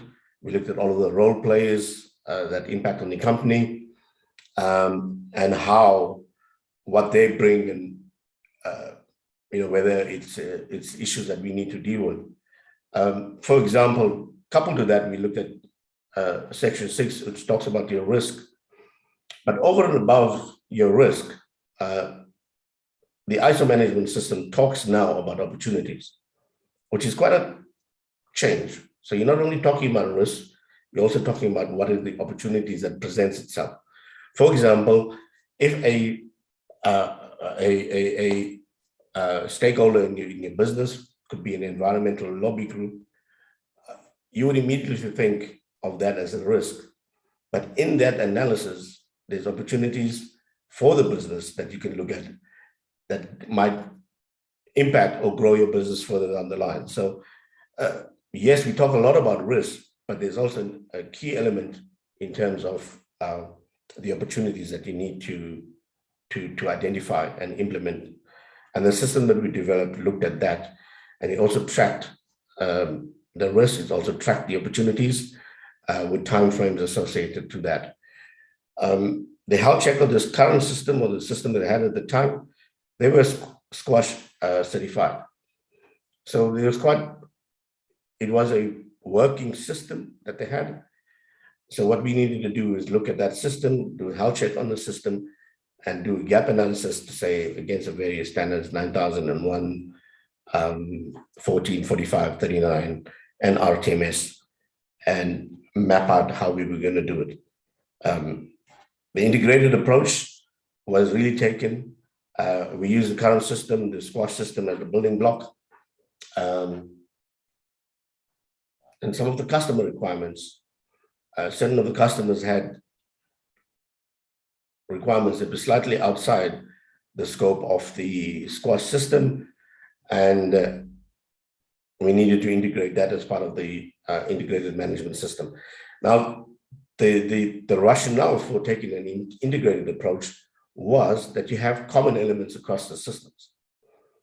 So instead of building a 9001 system, 14,001 system, 45 or 39, we decided to look at the common elements that thread along those, like the emergency preparedness and responses, section 8, and we decided to build that emergency preparedness and response across it. So that was the thinking. The culture was the same thing. Yes, you have specialized areas in terms of 9001 that really focuses on customer, but those are kind of things that we did in terms of how we needed to build it. ISO systems really talk about processes. And what we did was we process mapped everything, really, and as is in a 2B state, in terms of the 2B being how would it fit into the ISO requirements. And what we did out of that was to link documentation to the processes. So we did the process map for the entire value chain. Development of documents, we looked at all of the documents that we currently had and the other requirements that we needed to, for example, of the various standards, and we tailored our documents to that. In fact, our documentation looks completely different in terms of how we formatted it. So we now have a common format that runs across the business according to a certain template that we've used across the business. And we didn't want to make the company document heavy. Nobody's going to read a 200-page document. Nobody's going to read. You needed to keep it very simple. As long as it covered the process, the key factors or key areas were noted. That was important for us. Training was key. Training in terms of awareness, training on the various standards. We needed to get people to understand the requirements of the standard, and we had a rollout of training across the network. Also changes that we made to documents and new documents. It was quite key, especially the impact of those changes. We needed to communicate that either by training or by information sessions, and we took back feedback from the various teams in terms of what they, if they had any feedback in terms of improvements. Then in terms of our progress, what we did was we tracked our progress against the various standards and especially against the deadlines that we had. We audited, we had internal auditors, we did internal audits against the various standards. Non-conformances action, and we use those as, once again, as training sessions and communications sessions. We did a dry run in terms of certifications. And then we went through the process of certification. Like I mentioned earlier on, the decision to go and implement an integrated management system was made in March. In September, we had an RTMS certification, which we achieved. And then in December, we did 9001. In March of 2021, we went for 14,000 and 45,000. And then coupled to the surveillance audits of January, where we did a complete audit across all the standards that we had, we also integrated 39,000 into it. So at the end of it was the organization, as of this month, has achieved RTMS 9001, 40,001, 39,001, and 45,001. And like Bobby mentioned earlier as well, it was key for us through the surveillance audit to see how well the system has been maintained, or if it was not maintained at all. And based on the results, the feedback we've got back, we had a clean bill of health and been recertified. I'm not too sure how am I doing for time, Harry? Another 5 minutes. Okay. In terms of the challenges and lessons learned, like I said earlier on, we were implementing an integrated management system consisting of 5 systems during the pandemic, and that itself brought a lot of challenges that we had to navigate. We needed to do things differently, like our training, for example. We had to move into an online platform. We also needed to, because of the sites that are geographically spread, and also during the pandemic, we needed to work differently. There was a lot of work that was happening in terms of communication between the various sites, so that we always got feedback in terms of changes made. And we also put everything onto one system so that everybody's got access to it and could make the changes if they were given permission to do that. And also, it's customer-specific operations that we work from, and those pose a different set of challenges that we needed to manage. Also, the volume of work versus the implementation timeframe. We achieved 5 standards over a 2-year period, which was quite a lot of work. And it's due to the very nature of how the business is and the culture that it has, that we were able to achieve that within the time frame. Lessons learned, like I mentioned earlier on, culture. Culture makes a key difference to it. If your culture is geared towards continuous improvement, your organization will be able to absorb these changes and make it work for the organization. Communication is key. People need to understand why you are doing certain things. And you also got to listen to feedback and evaluate critically. You go on as a person, as a consultant to the business, you need to understand the business, and you need to understand the people that work within the business. And we use opportunities like customer audits to test the system. While we're busy setting it up, we were also going to our annual customer audits. So that gave us a good indication of where we were in terms of the system, because all of the new stuff, new information and documentation that was developed, we presented to them at the time. And in terms of the closing statement, I think it's key. Like I've been talking about culture all along. It's the people that make the system come alive within any organization. And how well your system performs really depends on how well the culture is and how geared and motivated and driven your people are to make that system work and to deliver the results of it. Well, that's it from me. I trust that it shed some light in terms of how we've managed this implementation. Thanks very much, Oliver and Harry. Thank you, Cedric. I think you've nicely given the steps that you followed in terms of implementing integrated system at the medium-sized transporter. And I think you've mentioned as well, they had quite significant growth post-implementation, which is good to hear. So I think what you have also highlighted is the need for culture to be considered in any management system. And that is absolutely true, and it holds true for any business size. You can have great technology, good systems, infrastructure, but ultimately it's the people and it's the culture in the business that determines the direction that you go into. Cedric, thank you very much. Appreciate your time. Okay, next up is Krista Sachs. He'll speak on a vehicle technology perspective on sustainable road freight. Chris is a senior research associate at the Center for Sustainable Road Freight, based at the University of Cambridge in the UK. Based at the University of Cambridge in the UK, and is a visiting senior lecturer at Wits University. Prior to joining the Sustainable Road Freight Center in June 2021, Chris was principal engineer at CSIR Smart Mobility in Pretoria.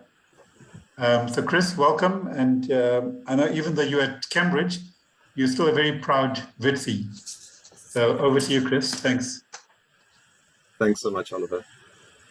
I'll just get my screen sharing working. Can you confirm that that's coming through, please?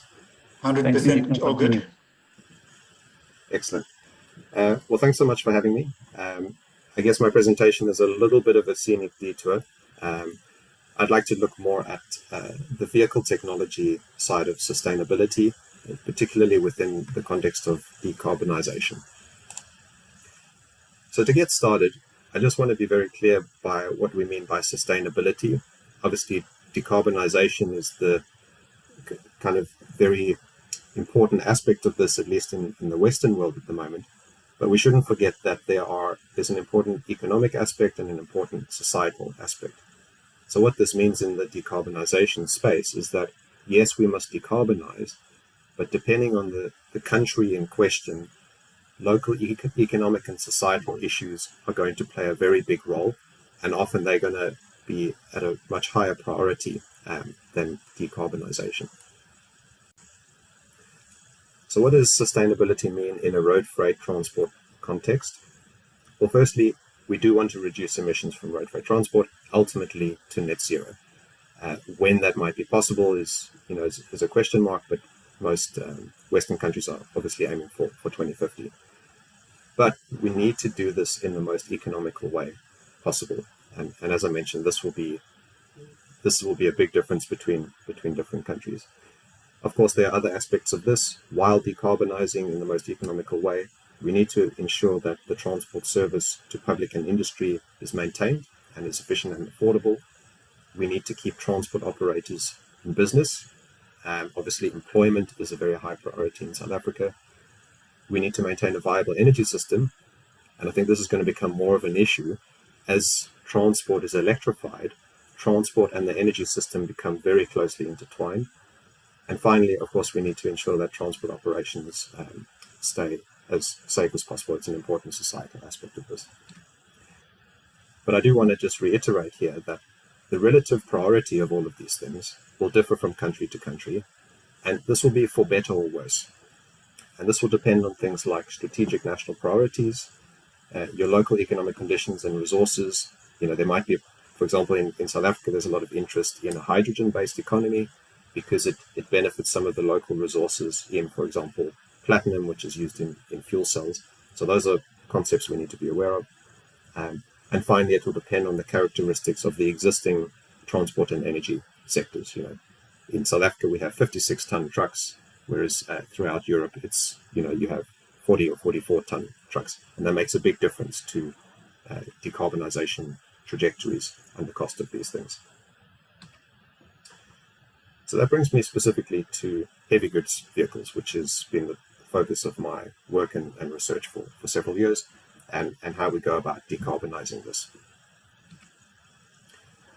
So forgive me for stating the obvious here, but I think it's important to reiterate that trucks, and in particular heavy goods vehicles, your heavier trucks, are really critical to any economy. And this is true for the UK, it's true for South Africa, it's true for Australia. There are things which need to be moved, such as food, medication, clothes, building materials, that will never be digitalized, for example. These are things that will continue to be moved in the future, and the vast majority will have to be moved on the back of heavy trucks.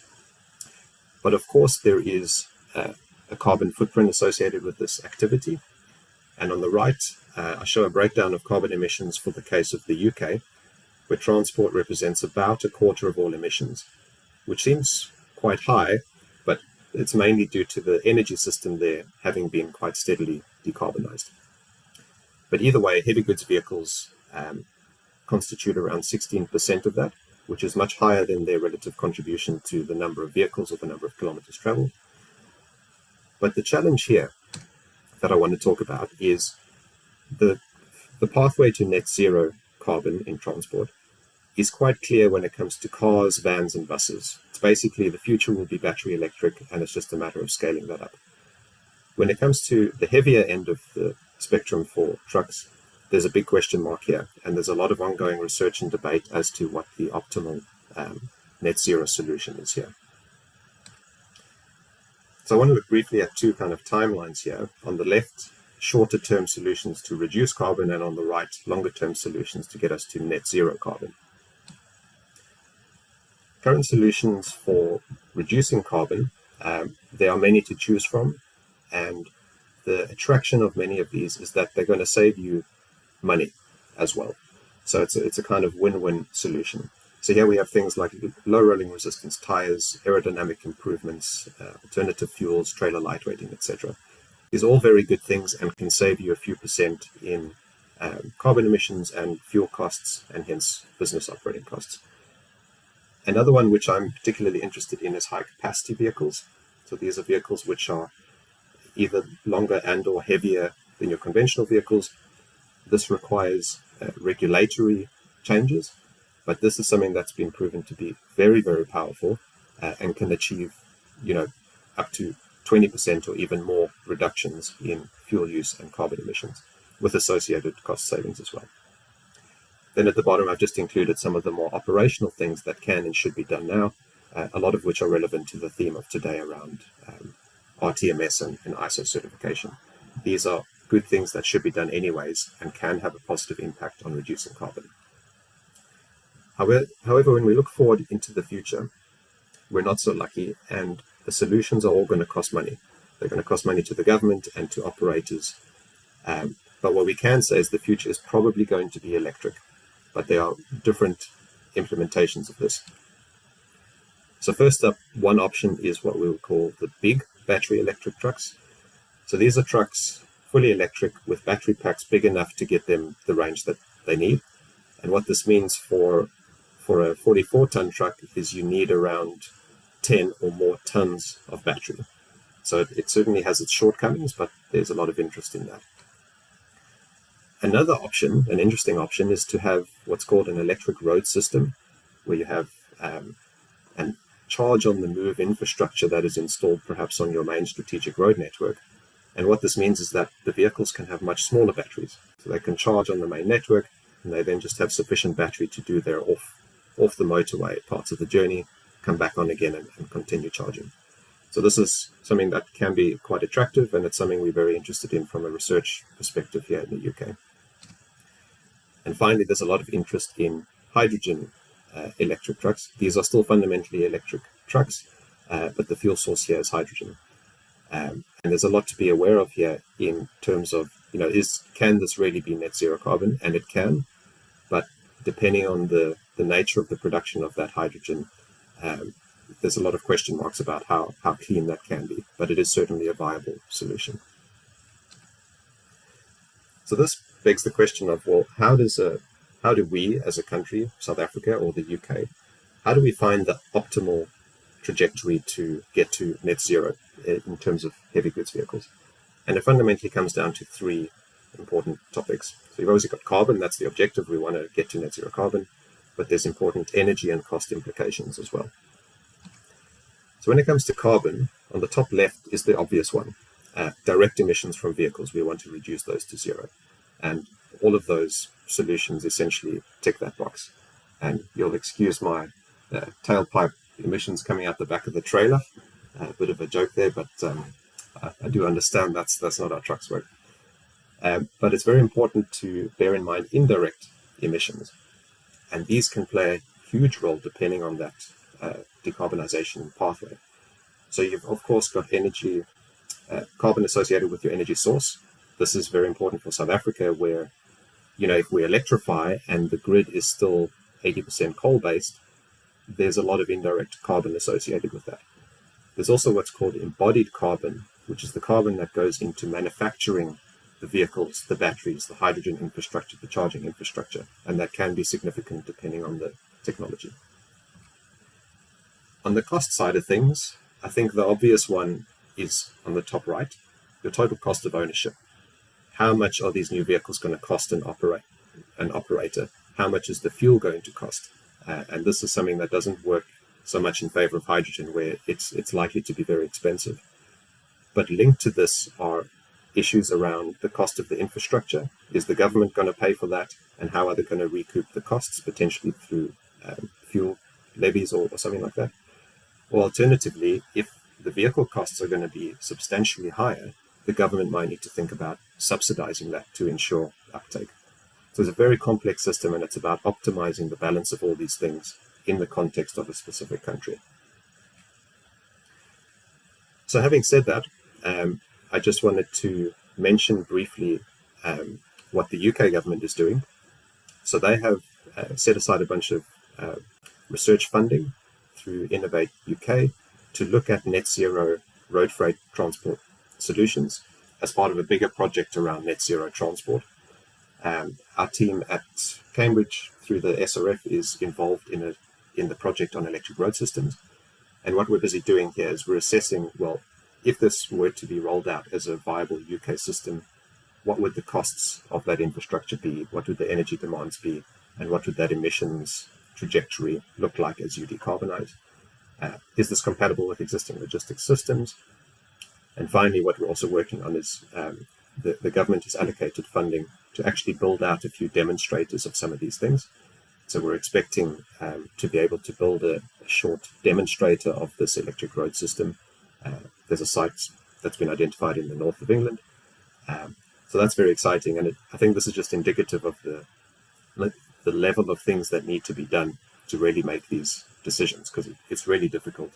And government does need to put money into this to actually fund research and fund these kind of trials.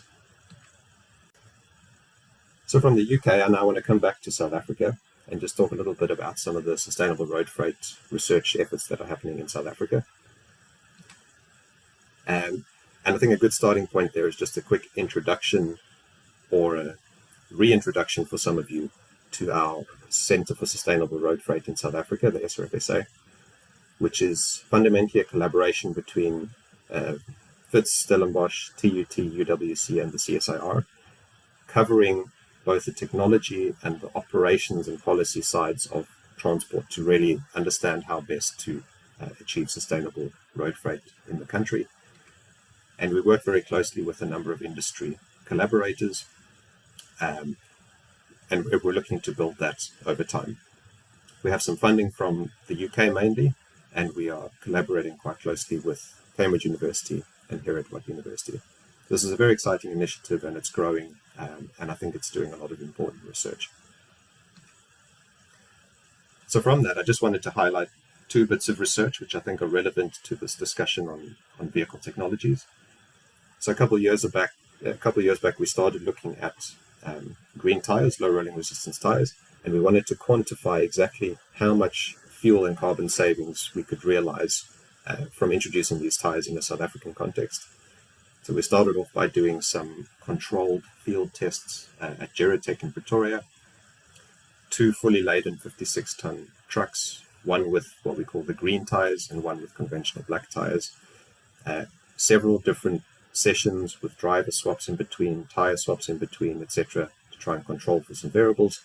And we measured the fuel use, both from the vehicle's CAN bus and from manual measurements of refueling. And we were able to show here that fuel and hence CO2 savings of between 8 and 10% were achievable at these steady motorway speeds. And in South Africa, essentially that equates to around a 4% cost saving, because your fuel is around half of your operational costs. So that was a really significant finding, and it was in fact quite a bit higher than expected compared to published results from Europe or North America. And we were able to show that this is kind of due to the context of South Africa.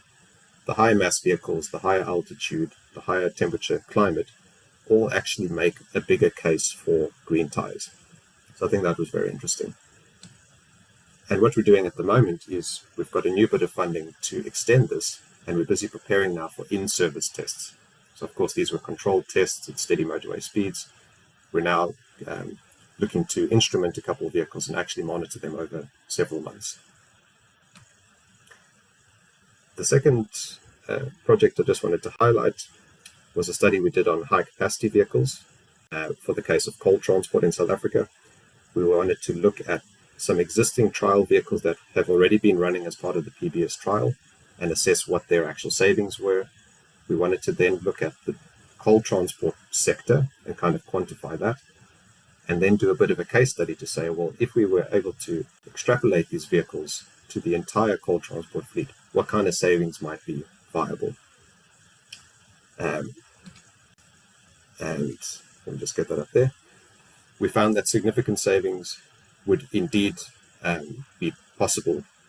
So some quite significant numbers, about a 6% reduction in costs, 15% reduction in carbon emissions from that freight activity, 30% reduction in the number of truck trips, and around 12% calculated reduction in the impact on the road infrastructure.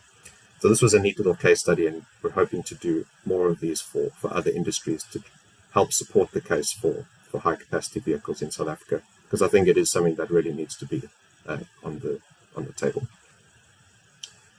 So that brings me to my conclusions. Firstly, decarbonization is a global necessity, and South Africa is part of the world. So it's, you know, even though it might not be as high a priority for us, ultimately it does need to be a priority. And road freight transport plays a big role in this. Just to give a figure there, in South Africa, road freight accounts for around half of South Africa's transport emissions. So it's a big sector to focus on in this talk about decarbonization. Secondly, societal and economic factors will play a huge role in influencing a country's decarbonization strategy and trajectory. And I say that this is for better or worse. You know, we might prioritize hydrogen because it is useful for our natural resources, but actually it results in, you know, additional loads on the energy system. So, but it will happen, and politics will dictate that some of these other factors will play a big role. Then the low-hanging fruit solutions, which I talked about, things like green tires, aerodynamics, wherever these can be adopted, they should be adopted, and they make good business sense. Some of them, like high-capacity vehicles, although the saving potential is great, there is an additional step here where it requires government support and intervention, and that's an ongoing effort that we're involved in. And finally, I think, you know, the local transport sector should be prepared for the incoming wave of electrification. It's happening, and we need to make sure our kind of logistics systems are ready to incorporate that. And one only has to look to some of the major European OEMs, Scania, Volvo, and look at their electrification strategies and what that is going to look like over the next few years to realize that, you know, in South Africa, where we use a lot of these vehicles, we can't kind of operate in isolation. It's going to happen, and we need to be prepared for that. So that's it from me. Thank you so much. Great. Well, thanks very much, Chris. I think you've demystified a very complex subject matter, and you've, I think, concisely allowed us to get a view of the challenges in terms of decarbonization, and in our context, you know, it's a socio-economic issue that will ultimately determine the way or the direction that we go into. And while you were chatting, I got a text message from a colleague of mine who said, "Damn, looks like we're stuck with Eskom." That was not good news. But I guess the reality is we have the local landscape to factor in all these innovations that you've briefed us on. Also interesting, green tires and HCVs, green tires and higher capacity vehicles, positives there on the way forward. And that brings us to our next speaker, Paul Nordengen. So Paul's going to chat to us today about promoting safe and sustainable road freight and passenger transport through a performance-based standards approach. And Chris, in his introduction, said he was taking us on a scenic detour. So I think Paul will certainly take us a bit further down that scenic route. So Paul, over to you. Thanks very much, Oliver. Can you hear me? Yes, we can. Okay, good. I'm actually house sitting for a friend in Wilderness, to be precise, Wilderness Heights. So I'm actually presenting from a very sustainable abode, because he's completely off the grid, solar panels, own water and everything. So I actually feel quite good about this. We do use satellite internet here. So I did send my presentation to Harry just to be on the safe side. So Harry's going to play my presentation for me. I must say I've been very impressed with the presentations this morning, and very exciting actually. There's so many opportunities for improving road freight transport. So I'm going to focus on the performance-based standards approach, which Chris also alluded to quite a bit in his presentation.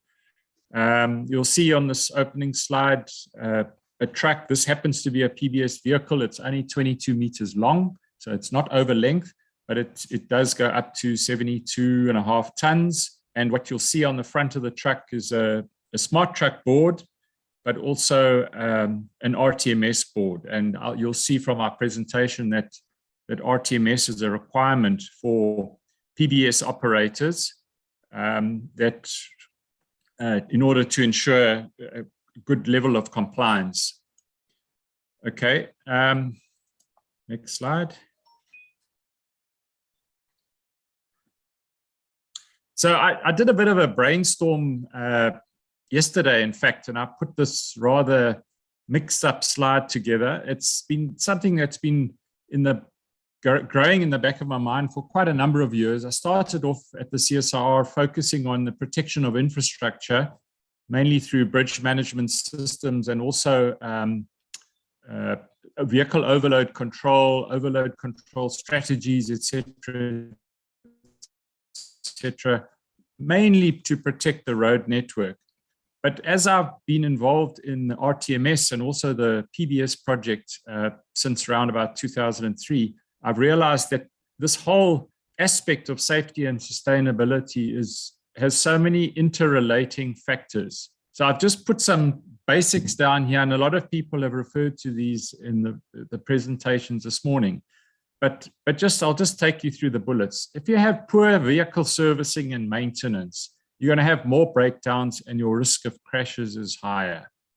If you don't manage driver hours, if you don't promote driver skills and look after your driver health, it increases risk of crashes and also increased fuel consumption, as Oliver mentioned in his presentation.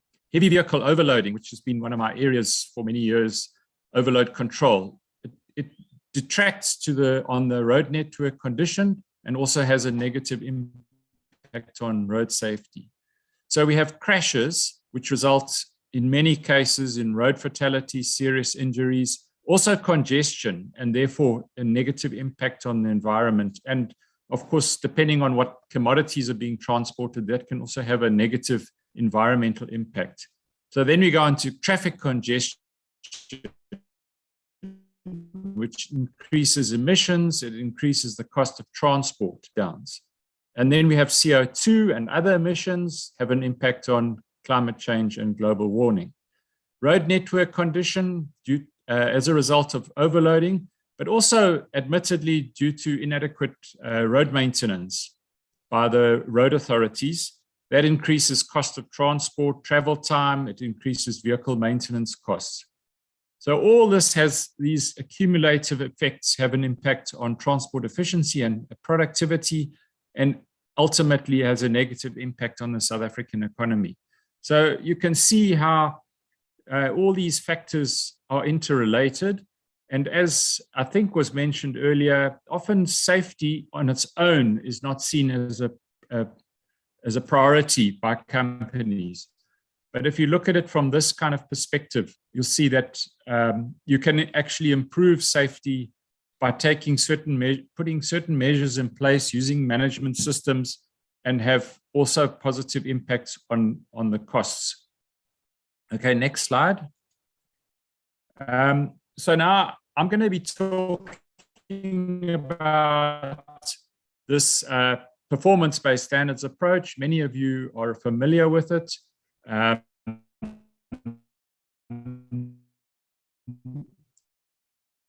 It started as a pilot. Oh, sorry, we're losing you. Can you switch off your video, perhaps? A long time ago, actually, in South Africa, and the first PBS vehicle started. And you can see here the link between. Is that better now? Can you hear me? This is better. You can hear me. Okay. Yes, we Sorry can. about that.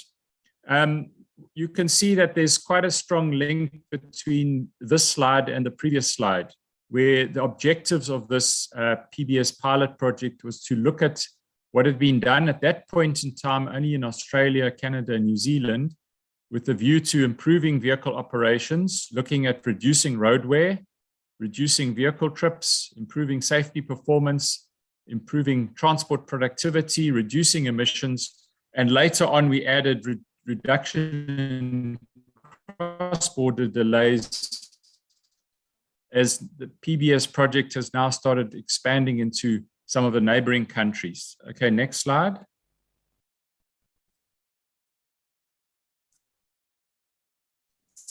Both the RTMS and the PBS projects emanated from recommendations from a national overload control strategy, which was done by the CSI.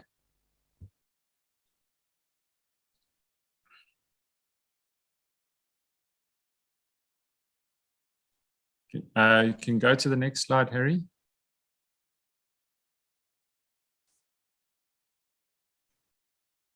I think one of the important things about the PBS approach, particularly with respect to vehicle safety, is that the objective of our legislation or regulations relating to vehicles is to ensure that vehicles are safe on the road and they don't cause undue damage to the infrastructure. So that is what this slide is saying, is that the vehicles will fall within certain acceptable safety and infrastructure bounds. Next slide. But the reality is that despite the regulations, and this was based a lot on research done at the University of Michigan in the 70s and 80s, a lot of heavy vehicles are not safe on the road, despite the fact that they comply with the regulations. And also some of them cause undue damage to the infrastructure, particularly heavy vehicles that are running with single tires and running at for example, 56 tons.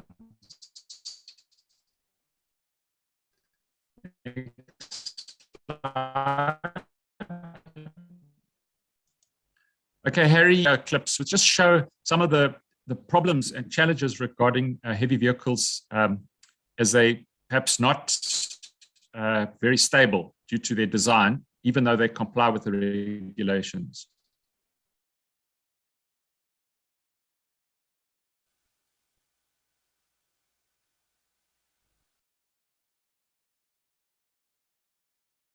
Okay, you can go on to the next one.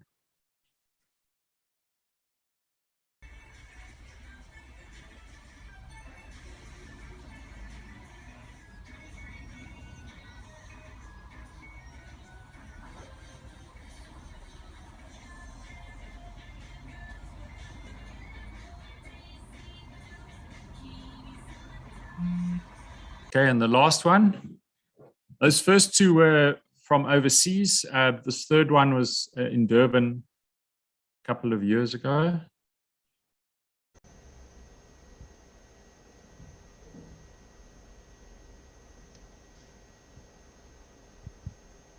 Obviously traveling a bit fast. Okay, I can go on to the next slide.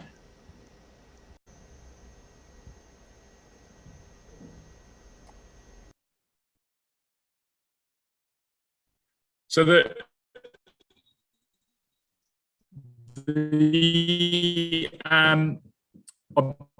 objective of, or the basis of a performance-based, when it's on road. So you put it through computer simulation, certain maneuvers, and see how the combination, the truck, tractor, and the trailers behave when it's doing certain fairly aggressive maneuvers. And by playing around with certain parameters on the vehicle, suspension, wheel track, drawbar lengths, etc., fifth wheel position,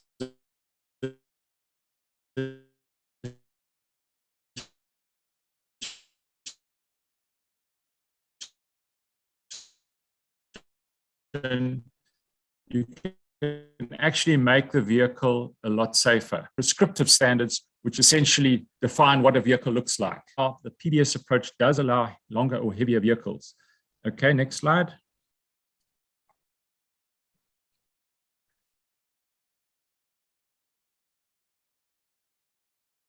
So what we're actually trying to do is to optimize this envelope, because we have challenges. We know all about the challenges of sustainability, congestion, emissions, etc. So we have to try and optimize the vehicles and the road networks that are available to try and minimize the impact on the environment, to improve safety. Using this PBS approach, one can make these heavy vehicles a lot more safe, dynamically more stable on the road, and also ensure that the infrastructure is not damaged. Next slide.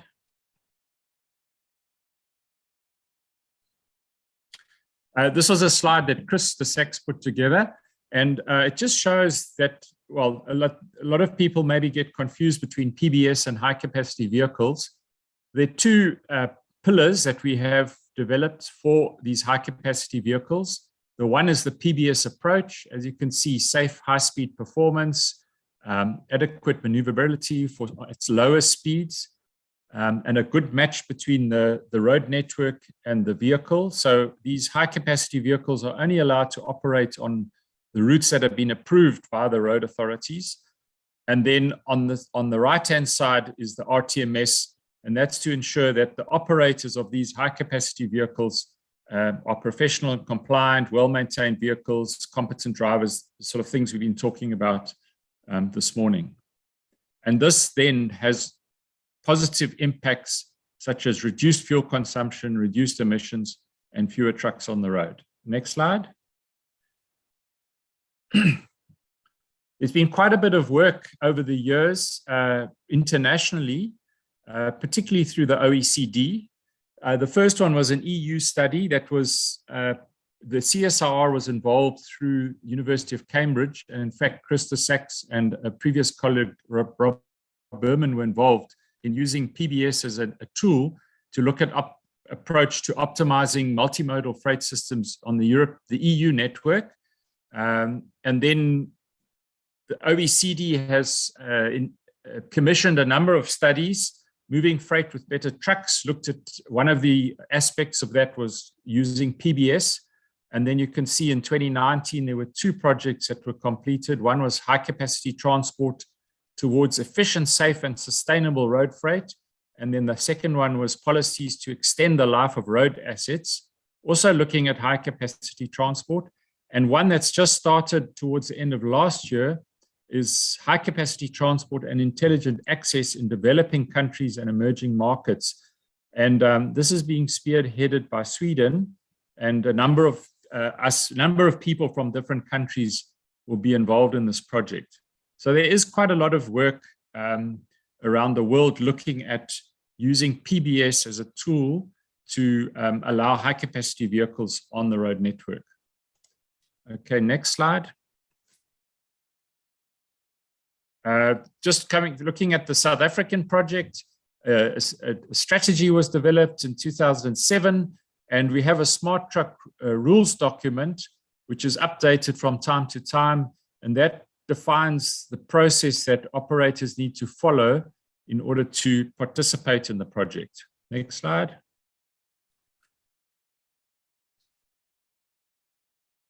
This shows the number of vehicles in the project.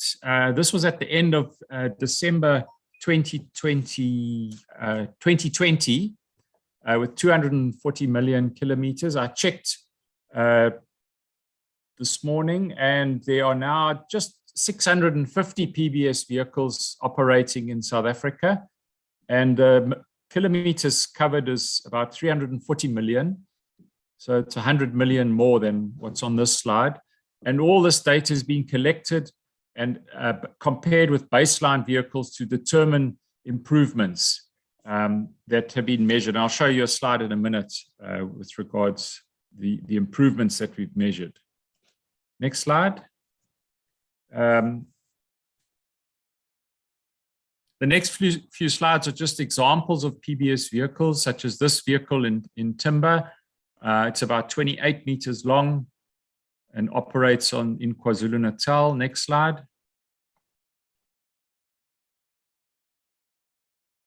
Just from a stability point of view, yeah, you could play the two. The one on the left is a baseline standard legal vehicle, and the one on the right is a PBS vehicle. This was the first timber PBS vehicle, and the one on the right is 27 meters long, 67.5 tons. So it's a high capacity vehicle, and yet it performs a lot more safely with this high speed lane change maneuver compared with the baseline vehicle. And I'll show you a slide at the end comparing the performance of baseline legal vehicles with PBS vehicles in terms of the required performance standards. Okay, next slide.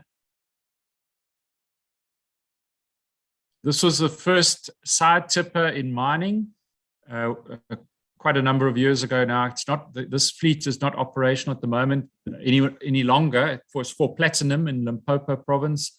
It's also it's a 22-meter vehicle, causes significantly less road damage per ton of payload. This vehicle has a 50-ton payload approximately, compared to a standard vehicle, which would have a payload of about 35, 36 tons. Next slide.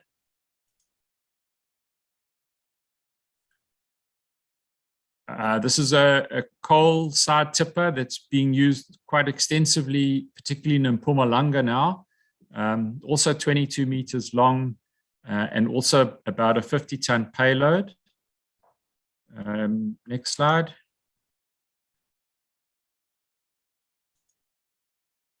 This was a slide that Chris showed in the previous presentation, so I won't go through it, but it's just to emphasize within the Eskom environment, the savings that can be achieved by using by using PBS vehicles for transporting coal. I think one thing I should mention is that rail has obviously got potentially a huge role to play in the transport of bulk products.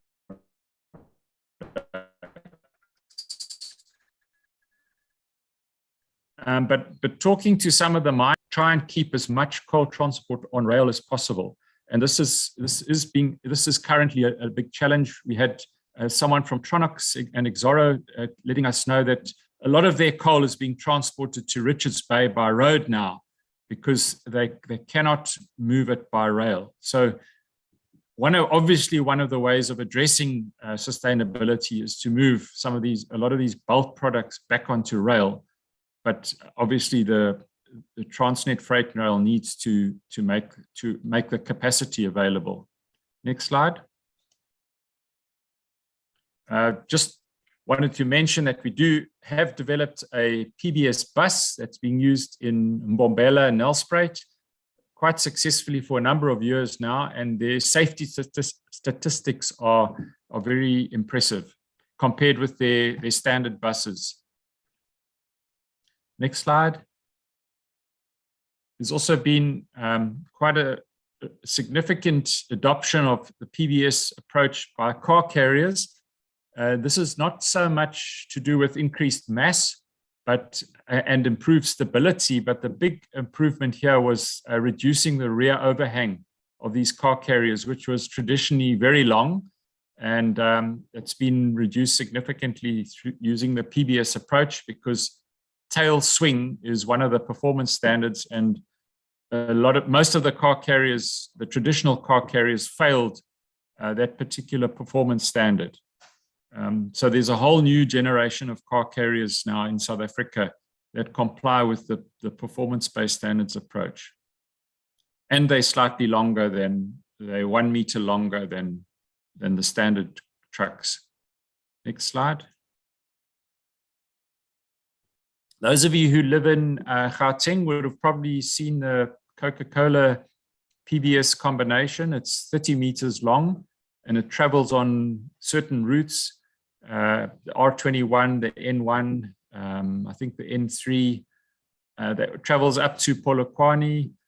ZZ2 have just had a vehicle approved similar to this that they're going to be operating or have started operating from a pack house just north of Polokwane down to their distribution center near Lanseria Airport and also to the City Deep Market. So these vehicles have been operating on the road for a few years now. SA breweries have also been operating similar vehicles to this, and their safety statistics have proven to be very good. Next slide. This is the first PBS vehicle in Namibia. Namibia have also started a PBS project.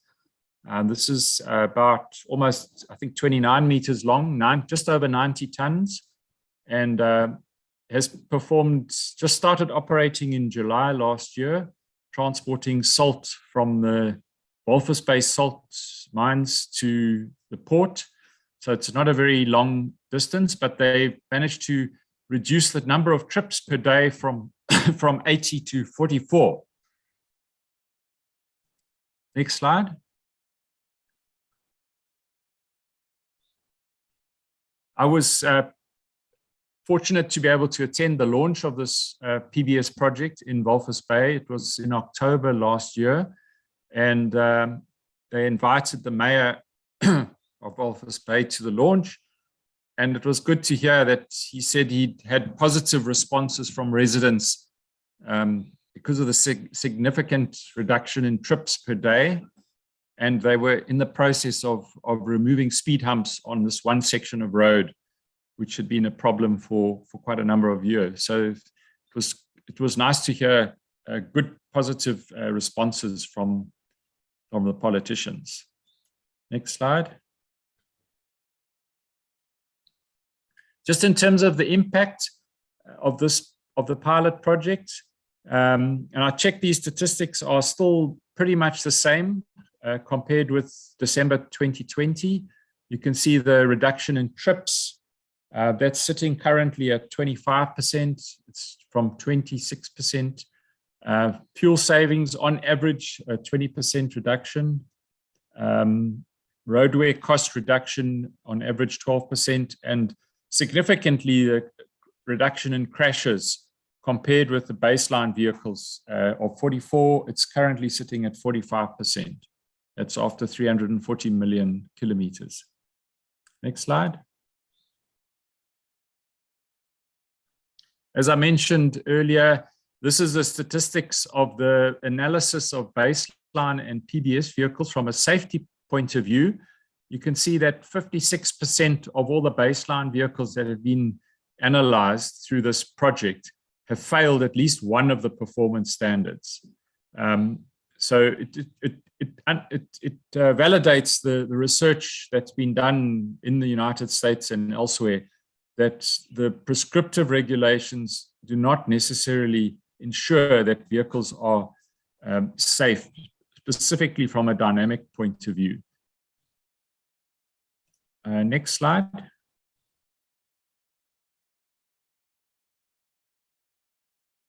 So the pilot project really should be wrapped up soon. An evaluation report was submitted to the Department of Transport in October 2020.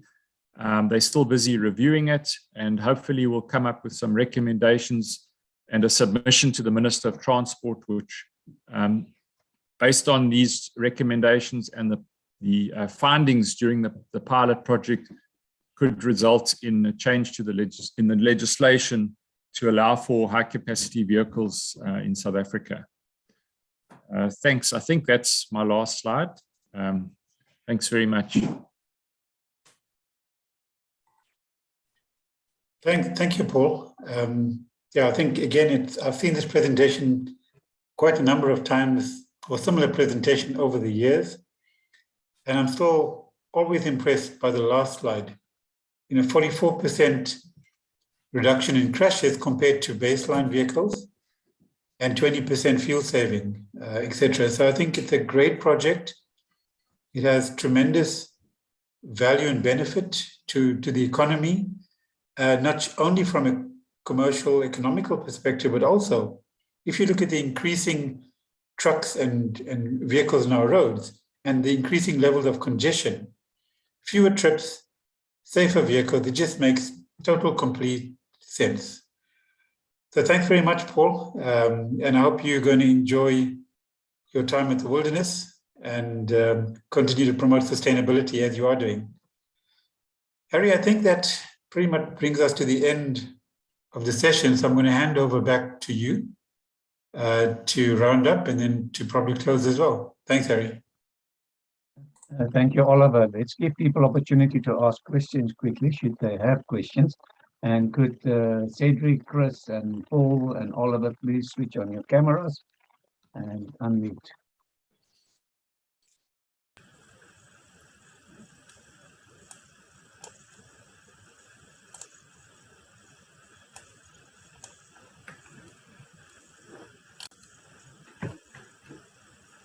Right, to the audience, guys, you're welcome. If you have questions, you can either raise your hand or unmute yourself, then I will recognize you and you can ask a question then to the panel.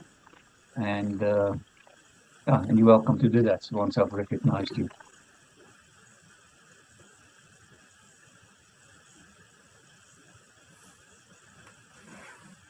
Thank you for very constructive talks here in the chat room. I've been reading and enjoying the read there. It's very interesting. Thank you very much for all the panelists and the questions there. I see the guys on YouTube hasn't got a question either. Okay, so if there's no questions, then let's have closing remarks from these people, our valued panelists, and we can start maybe with Cedric, then we go to Christopher, and then we go to Paul, and then I don't know if Oliver will want to say a word. Cedric, some closing remarks from your side. Okay, thank you. Thank you very much, Harry. Just in terms of closing statements, I think the idea around sustainability, safety systems and environmental systems is key. It's a key discussion that we need to have. I think it's also key, and it makes business sense to implement those systems, because like it's been presented along, especially with Paul's and Christopher's presentations, you can see those projects are bearing fruit. They're definitely showing results, and I think we're on the right path to achieving sustainability into the future. Thank you. Thank you, Cedric. Much appreciated and wise words there. Christopher. Yes, thank you very much. I guess I would just close with saying that I would really like to see a kind of growing discussion around long-term decarbonization of transport in South Africa, and especially within heavy goods vehicles. That's a very challenging part of the sector, and we can't leave it till later. So I'd love to see an increase in the discussion around that. But then I would also like to emphasize that there are a lot of short-term solutions out there which make good business sense for companies to start adopting. And the more of that we see, the better. I think that would be wonderful. Thank you. Thank you, Christopher, for those wise words, and we hear you. Thank you very much. Paul. Thanks, Harry. Yeah, I think I'd just like to say that, my viewpoint about the whole self-regulation approach, the question often comes up, and it was raised during the session by Bradley. Shouldn't the government make this compulsory? Remember that the regulations are there. They are in fact compulsory, and yet a large percentage of vehicles on the road, including heavy goods vehicles, don't comply with the regulations, and not much is done about it. There may be there's a fair bit of regulation or law enforcement regarding overload control, but in terms of the roadworthiness of vehicles, law enforcement is virtually non-existent. So we have to take the self-regulation approach, and that applies as much to high-capacity vehicles. So it's got to be an industry-driven approach involving transport operators, the consignors, as people mentioned earlier, the big global corporates, and work down from there. And then I think we can see significant benefits coming and meaningful changes. If we go the regulation, making RTMS compulsory, it will just be a window dressing exercise, and there won't be substantial and significant changes, I believe. Indeed, thank you very much, Paul. Ladies and gents, let's give a hand to our panelists.